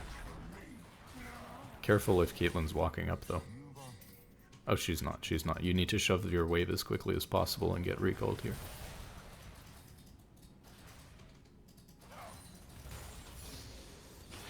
It's fine. Good, good, good. Yeah, so you were saying recall a couple seconds early. I tend to like step behind tower just to get as safe as I can. As long as you're not getting stopped, it's a fine line, right? It's a fine line where you have to figure out, like, am I going to get stopped here? Am I not? But like, their jungler and their mid are dead. So as soon as we see that Caitlyn is bot and not coming mid in that situation, like, if Caitlyn comes mid, we can't shove out our wave. We'll just like die to Caitlyn or not actually be able to push it, like walk up, right? So if Caitlyn comes mid, like, we just have to recall and not push the wave. We just can't, right? And hopefully she loses something bot for doing that. Right. If she doesn't come, since we know their jungler and their mid can't be there, no one can stop her recall. So we could recall the second we finish last hitting those minions.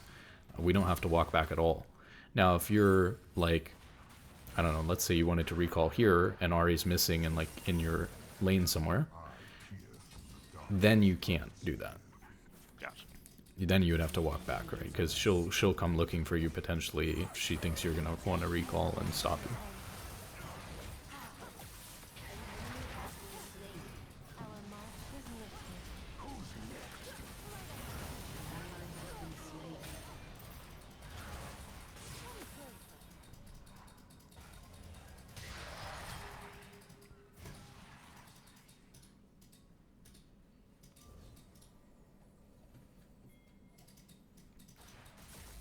I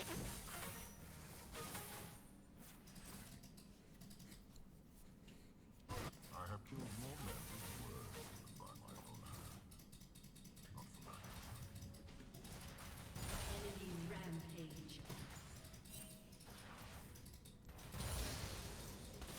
So I'd imagine Ahri recalled. Your bot lane's already dead, so can either choose to go bot here, but that's going to be tough, right? Because their bot's going to see you, or like shove out the wave. It's like a little bit slow. Ahri's going to come back. But like here, right, we're just like wasting time down in the bush again. We're like looking bot for W, but we could have like instantly shoved out this wave and boom, we can get like a recall and get something. Or like what gold values are we looking for our items? Yeah, like we could have. Yeah, so like if we had shoved out that wave immediately, we could have like bought Malignance and then like been back before her, you know, we'd be back in like a few seconds here, like right as her wave's hitting the tower or something. Gotcha. I could kill them all. And it was like cannon wave, next wave too, which is really nice because it takes her longer to shove it in than normal. So that's like when a lot of mid laners, I'm sure you know that, look to recall. Is like when that cannon wave's coming up next, Right. you're going to have more time to recall. Since it's such a short lane too, timing windows aren't very good. Yeah, like here, yeah, it's rough. Yeah. Almost empty. Yeah, probably Ahri just gets to move somewhere, and then like you clear this, and you know, you're going to recall this when you clear this, and then I don't have any mana. can either look to TP or walk back depending on what's happening. An ally Yeah, so like Ahri's hard shoving this, you probably TP back here. slain. It's a little bit slow. It's fine though. Oh. An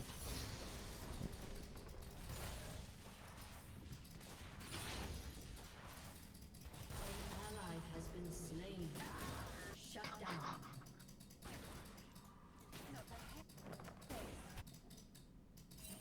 Is it not enough for not strong?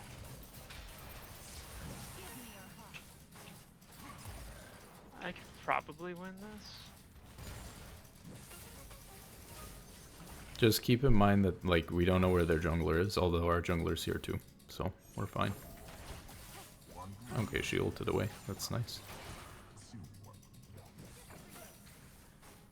But like, okay, so I was gonna say in this case, like our oh, I think you're okay. Yeah, nice. Nice. Yep, we just shoved the wave out here. Yeah, I was gonna say.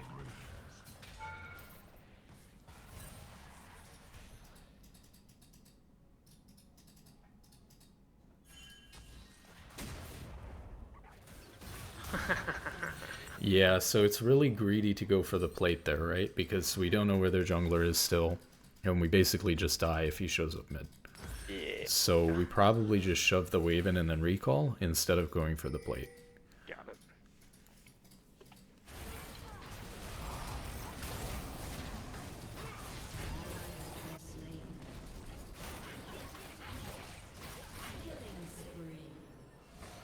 Jesus, Kindred's 8 and 3.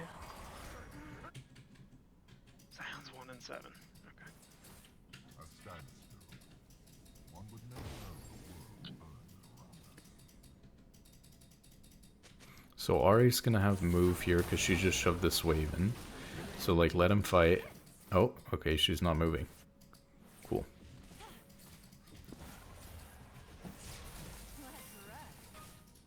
They are blind to the cold logic of this world.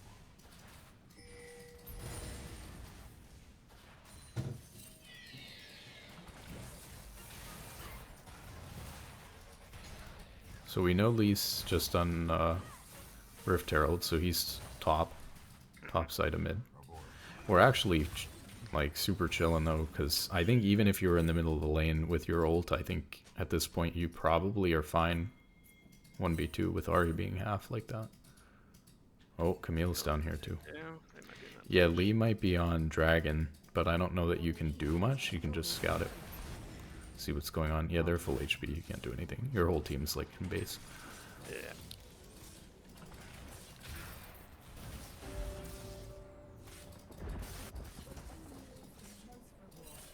An ally has been slain.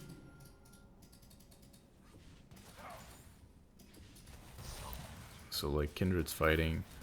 They have numbers here though. Oh, yeah, he's just gone.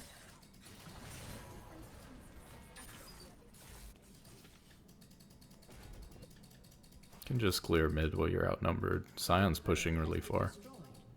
I cannot lead if I allow fools to stumble about. I think he's taking tier 2. Yeah, he got tier 2. And he's out. He's actually doing the boss hinting Sion thing. Yeah.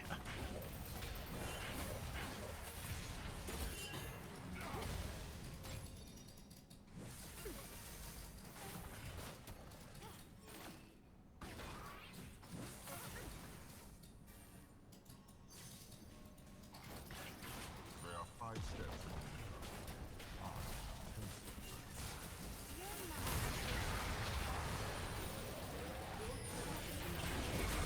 Nice. There is always a choice.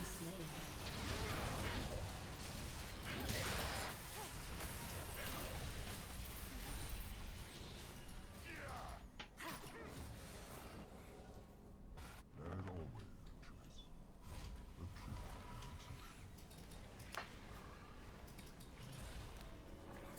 truth is Your team has destroyed a turret. it is wise. Long Enemy killing spree. What?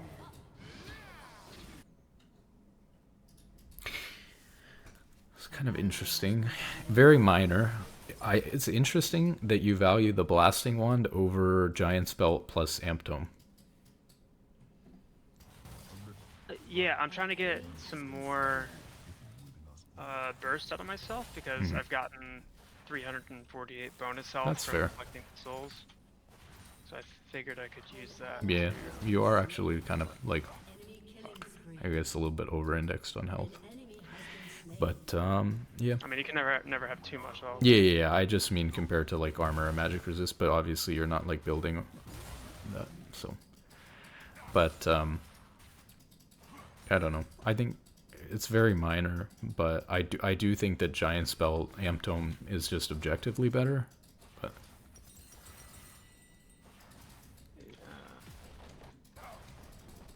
Probably, yeah. Your team has destroyed a turret.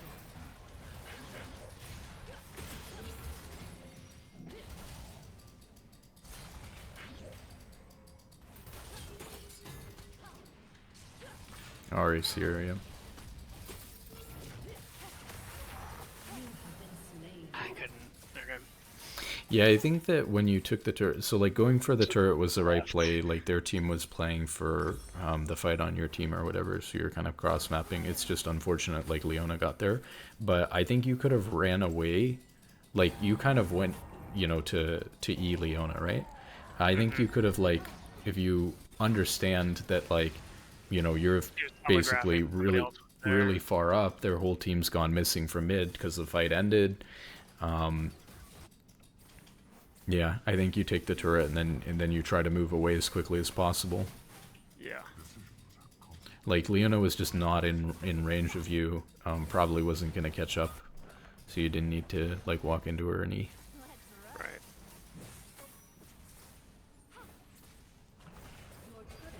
Damn it.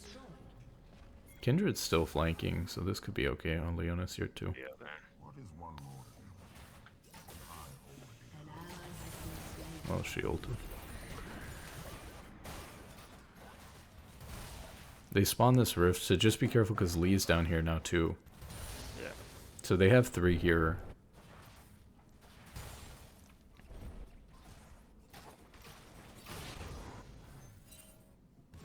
Why am I lagging? Yeah, it's lagging really bad. It's okay. An ally has been slain.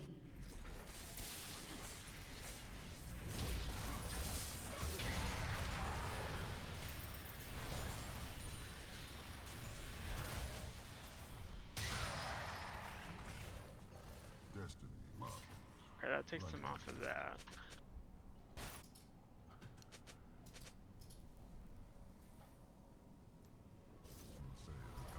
Yeah, I don't know about this TP. Well, they were shoving mid. They were all grouped mid, so I was like torn. I wanted to. What are they doing here? Shut down. So, I figured Camille would be like around them, Hmm.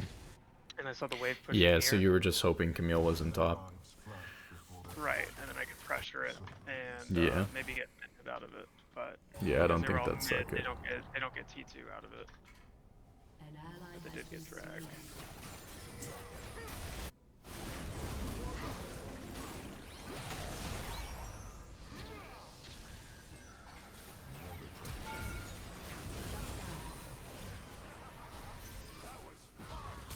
An ally has been slain. Position.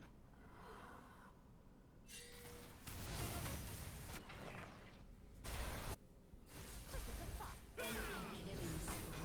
I suppose I should be grateful they have the decency to fear.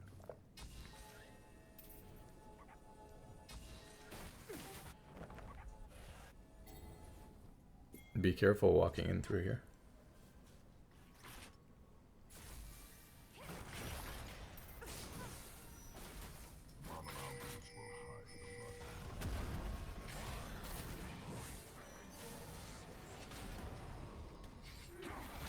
Mountains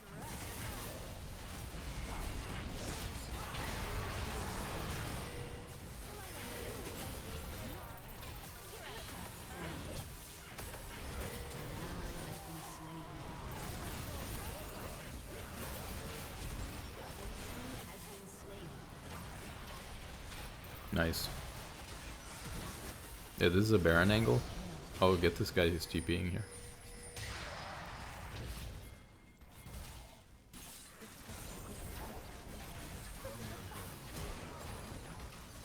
Yeah, just Baron. Ari's out of mana, she can't contest.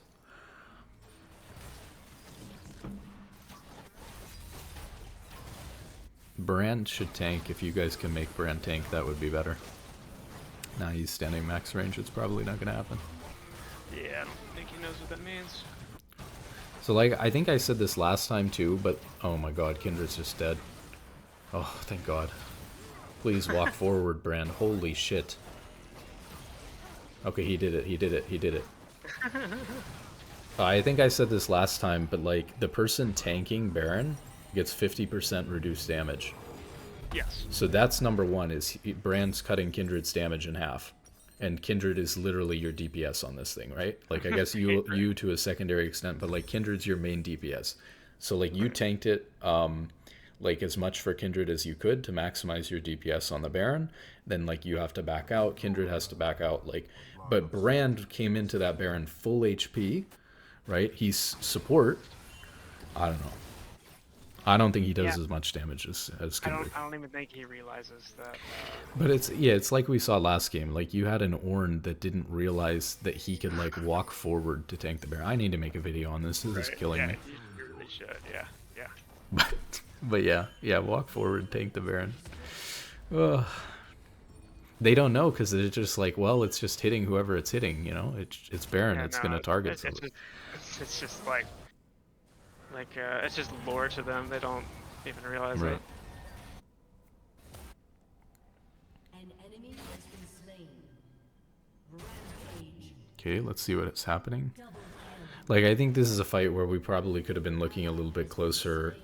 Like, it's good that it went well, but like, you know, we have TP here, so we should be like looking to see if there was an angle for us to like TP in that fight. This is good though. They've got 3 dead. We've got Baron. You know, we can push mid with Scion here. They have their other 2 are occupied, so we're just pushing versus 0. Oh, this is really nice too. Yeah, that's huge. Dominating.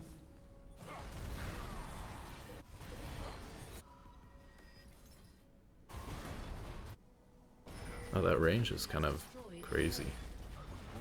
Oh yeah. Love it.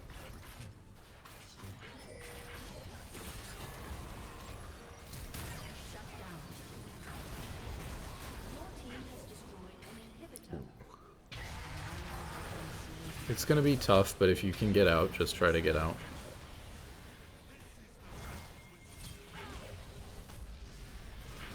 Yeah, Ari's coming behind you.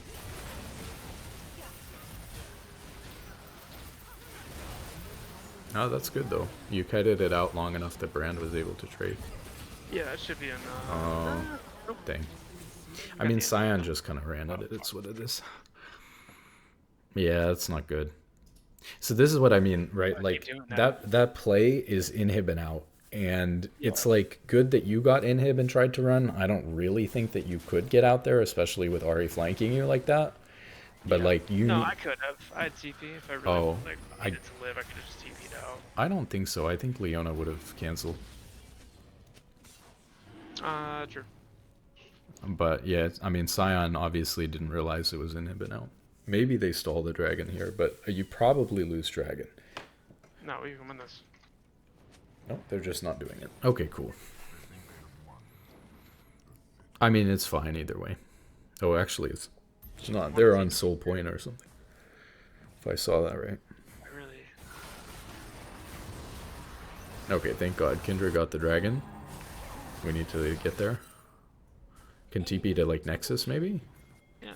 An enemy has been slain. Leona, I just ignore her. Don't take turret aggro. Yeah. Ari's trying to recall by Raptors, but don't know if you can do much about that. Leona does a lot of damage. Yeah, so you're gonna play for out again if you can, but you're probably gonna get flanked again. We'll see what happens here. I mean, you got both Nexus turrets. I think it's still a good TP. Yeah, she's CCing you for too long, so you just try to trade 1-for-1 with Leona. Their team's inevitably gonna catch you here. Fuck. Yeah, it was a good try. Yeah. But yeah, I mean, game should be in a good spot because you've got open Nexus and you prevented them from getting the soul. So Yeah, I was torn between TPing on the Nexus or the wave that was down here to take this.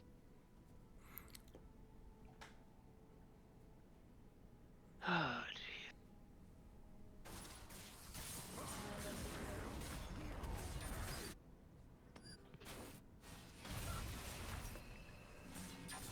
I think he's dead. Yeah.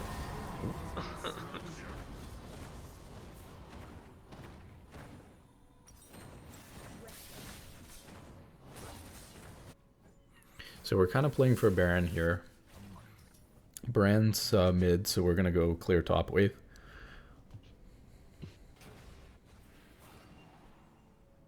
Yeah, so I've got an additional 600 bonus health from Has been slain. the souls. Oh, this is really not good. An Yeah, I'm just ally gonna has hold been this tower. slain. We aren't even playing the same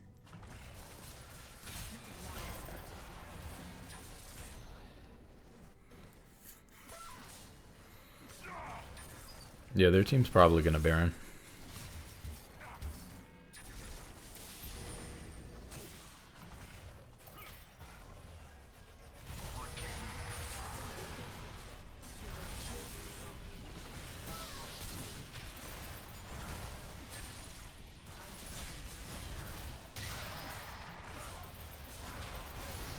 Nice.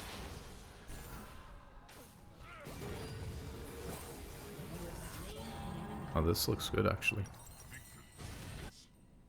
An Wish I had enemy TP has for been it. slain. So let's see. You got 2 dead. Maybe your team. Where's your team going?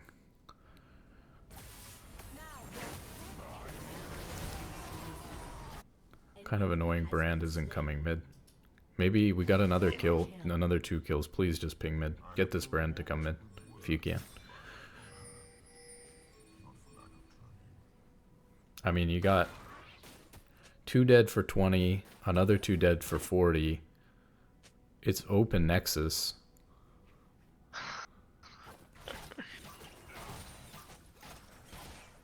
Okay, you guys are 3v3. I guess you're playing for the inhib. I don't think you guys are gonna end here. You just try to get the... Oh god. It's a good strat. Just try to get the inhib and get out.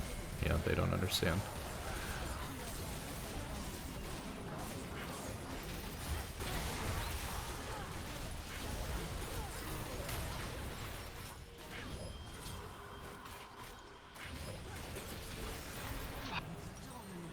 Yeah, it's another play where you've got to get the inhib and then immediately get out, but Thresh is like running forward looking for that hook, but you got to kite back better even if he's doing that.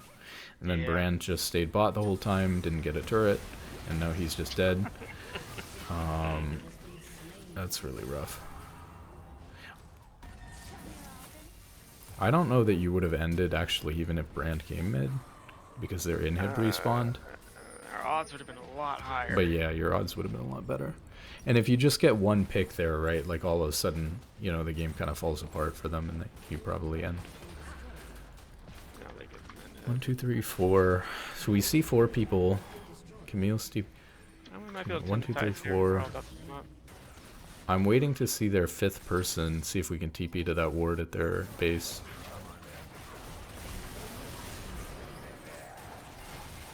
But yeah, I just think you play with your team for now. I think they have someone sitting in base. They'll leave.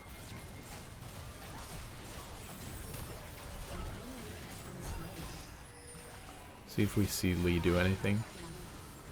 If we see him like take the Infernal Dragon, he's probably on Soul. As soon as you see Lee, oh, TP Nexus. TP Nexus. Probably late now. As soon as you, I so want to see him show. yeah, there's you saw him because he did Dragon. So I was saying like as soon as you see Lee take the Dragon, you go because they have 3 dead. Ari's mid and then Lee's on the Dragon.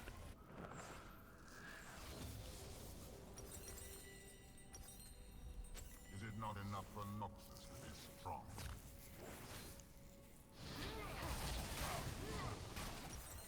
I really want to get the Sonyas.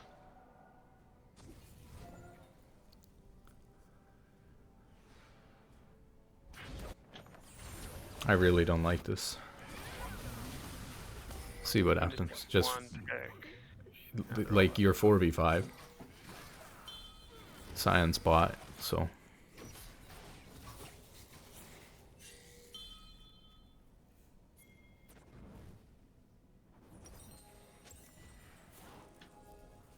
After the battle, the ravens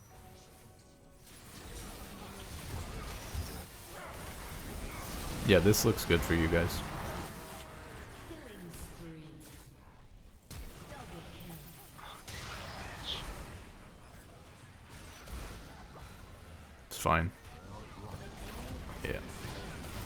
You probably shouldn't flash on Ari because she has ult, but it's all good. You zoned her from the fight. They're doomed anyways. No, she was low enough that I could. Yeah. Oh, wait. Yeah, it's all good.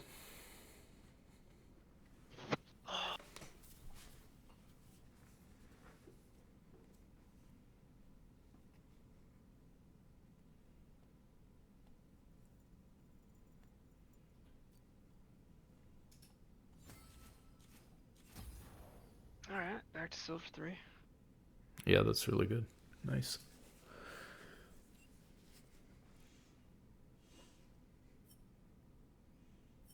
I don't know. That was a pretty solid game. I want to say that I even had less problems with that game than the Zed games. Yeah. Yeah, well, Zed has a lot of. Right. Yeah, he's a more complicated champion, and like you said, you actually, you got when you were really getting higher up in rank, it was with Swain. So. Yeah. Kinda... Well, no, I climbed a Zed, but I was playing Uh-huh. a lot of Swain at the same time. I see. But yeah, no, Swain's good because it's less. There's less. It's harder to fuck up on Swain. I'll put it that way, because Zed you can do all sorts of wacky shit, and if you're good at him, you add it to a highlight reel. Otherwise, you're just a fucking idiot. Yeah. So I'm thinking and I was thinking about this with my own gameplay because I lost a little bit. I'm kind of trolling, but what I'm working on right now is I really need to. I mean, I can do it, but I need to clean up my laning phase right now. Like just in my last few games or so, I've just been playing lane really sloppily, and how so? I'd say that I'm kind of too desperate. I started going on a losing streak, and so you know how when you're playing from behind, you get desperate to make something good happen. You're behind, you just have to force something. Or you'll kind of slip into playing like you're where you should be, or even sometimes that you're ahead. Like your intuition tells you to play, make a certain play. I don't even mean that you're playing like you feel like you're ahead. I mean that you get desperate, like you have to make something positive happen because the game is going so poorly for your team or whatever. Okay. But it's like that, except I'm entering a new, fresh game with that mindset because I'm losing too many games. So I'm trying to make the perfect game happen, and I'm trying to make way too much happen, force too many fights, and I'm not being patient. But what I was going to say about this was that when I've been thinking about this and trying to return to, kind of basic fundamental things that made me good at the game, it's I think laning phase is really important to focus on, because your lane is going to repeat the same way, or similar ways over and over and over again, especially in certain common matchups. And so buckling down on the way that you're playing the intricacies of the lane is really, really important. But then on the other hand, especially for you, because when we did the first session, a lot of the problems seemed to be with playing around our team and securing neutral objectives. Mm-hmm. That was a little bit contradictory to that, right? Because actually your laning, you've played enough of the game that your laning is pretty decent for your rank, I would say. Even your CSing on Swain, it's not perfect, right? It's not challenger level CSing, obviously, but you're doing the right things under tower most of the time to CS and stuff like that. It's better than most silver players. So a lot of the fundamentals in lane for you are working well, but then in the mid game, so much of League is about, like what I was talking about in this last game when we were paying attention to on Swain. It was just the way that the game was going, and maybe because we had TP and stuff. Yeah. But it's a lot about counting heads. And so when, I'm thinking about the game, it's like, okay, where is this person? Where is this person? Where is this person? Right. That's like the whole game. Right. I think I've said before, you maybe heard me say in videos, that like the only way you die is if you either lose track of where somebody is, and you have vision on your teammates the entire time. So you should never lose track of where your teammates are. Right. So it's if you lose track of where somebody is from the enemy team, or you don't know your champion well enough, and so you thought you won a fight where you knew who was there, and then you just didn't win it because you like misplayed, Right. or you didn't know your champion doesn't win Even that using fight. your teammates' locations as like a shadow in a way to Mm-hmm. assume where the enemy is, because wherever your teammates are, if they're not fighting, then by assumption you can think that there's no enemies there. So you have like a Well, I wouldn't try to assume where the enemy team is too much. Like, it's good to have an intuition of where they probably are, but I wouldn't say it's just mirrored to where your teammates are. Yeah, I wouldn't say that. Like, it's no, not necessarily I, the case. I'm gonna keep playing, by the way, and Oh, yeah. you don't have to keep coaching. I'd love to have you keep doing Yeah, it. I'll just talk about a few things I'm thinking about, and then we can call Yeah. it while you keep playing. But Yeah. so Sorry, I didn't mean to cut you no, off. no, or no, it anything. was fine. You said you were slipped into a kind of a lost streak and trying to force the perfect game. Right, right. And then it's like, yeah, I'm just thinking for your games, it's like if you can keep track of where the enemy team is better and what's going on with your teammates, I think you're going to have a lot of success because of that too. I think one of the things that I noticed about you playing Swain is that because you're fishing, like I don't even like the way you're Wing, to be honest. Like you're just kind of No, like fuck you, buddy. looking to W. Well, it's really weird. Half of them are really good and half of them are like terrible. So half of Yeah, your W's are it's like like I said. you're paying such good attention all of a sudden to what's happening in top or bot lane that like when somebody's low top or bot, and you're looking to W. Right. And or if somebody is recalling, like the stop that you had from like their, you were Yeah, in they their already. base and you stopped the Ari recalling, near Dragon or whatever. Like that's really good. Like those W's were really good. Thank you. But then the other half were like, okay, we're just randomly giving up Yeah, like I lost 3 or 4 XP. CS and XP to like Right. go get one stack or something like that. And it's like, Right. okay, that Right. doesn't make a whole lot of sense. But what I Yeah. was thinking about the way that you're using W on Swain is whether that part of it is good or bad. The fact that you're looking around all the time because you're obsessed with getting stacks from W is Hmm. increasing your awareness in the game. You're like I panning. actually that's normally how I Mhm. minus the panning. Uh, I'm always looking at the map like that. Uh, my actions though don't always show that I am. I didn't mean to cut you off with that. Oh yeah, no. So it's just like I just felt like and maybe you're right. Maybe you're thinking about that, maybe not. I just felt like your awareness of what's going on was It way definitely way way increases up. when I play Swain. Yeah. Yeah. Right. And so I Yeah. thought that was really interesting, that the champion was kind of like putting you naturally towards doing that, or like pushing you in that direction, which I think is good. Yeah. But yeah, I think for sure, like I think we saw today that your laning on Zed is good, like in the first session for your rank in certain matchups. But I think Hmm. when it was interesting that we had some different matchups today because you were putting these range matchups and things were not looking hot, right? Like you're Yeah. not your spacing could use work.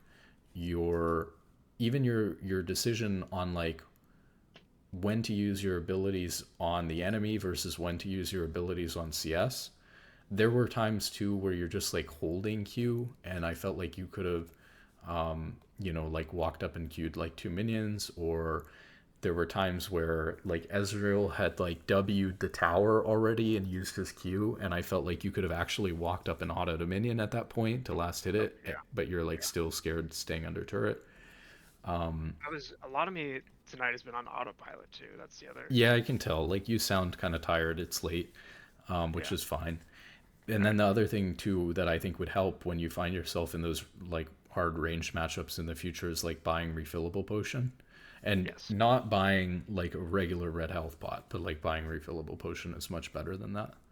Right. Especially if you're like being forced to recall at awkward gold values, which you were a lot in those situations.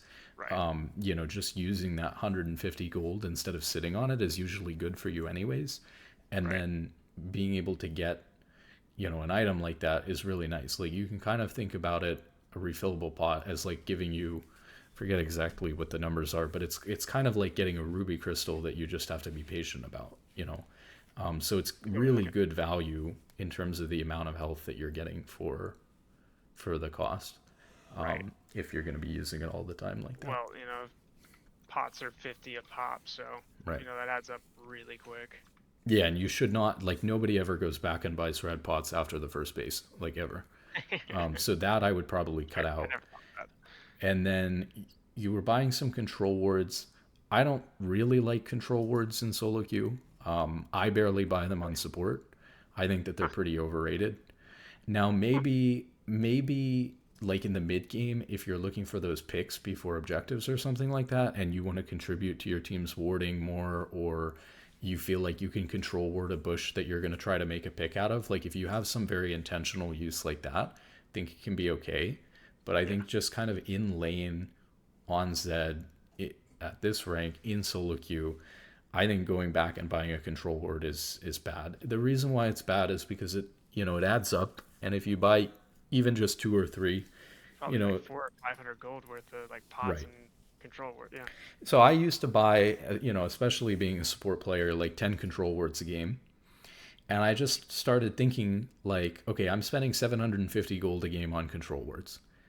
I don't get, like, yes, supports get way more gold than they should, but right now, but I'm not getting that much gold in the game in general.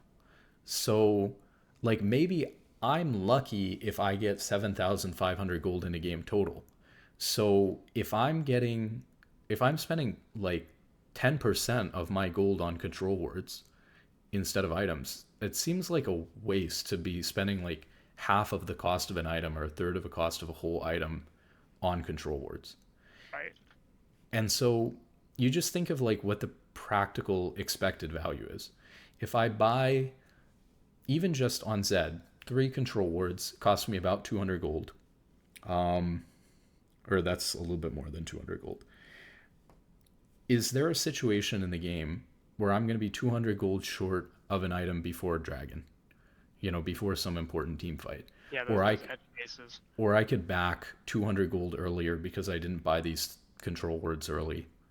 Right. And now I get to complete my item 200 gold Well, earlier. it's funny too because the amount of times that me personally, where like I get somebody down to 1 HP, like in lane phase, or I do have a situation where I'm like 50 gold short. In theory it's just 25 seconds because you get 2 gold per second in this game, but it's like the ramifications of that of opportunity costs from those Right. little things where it's like if I just took that the plus 8 damage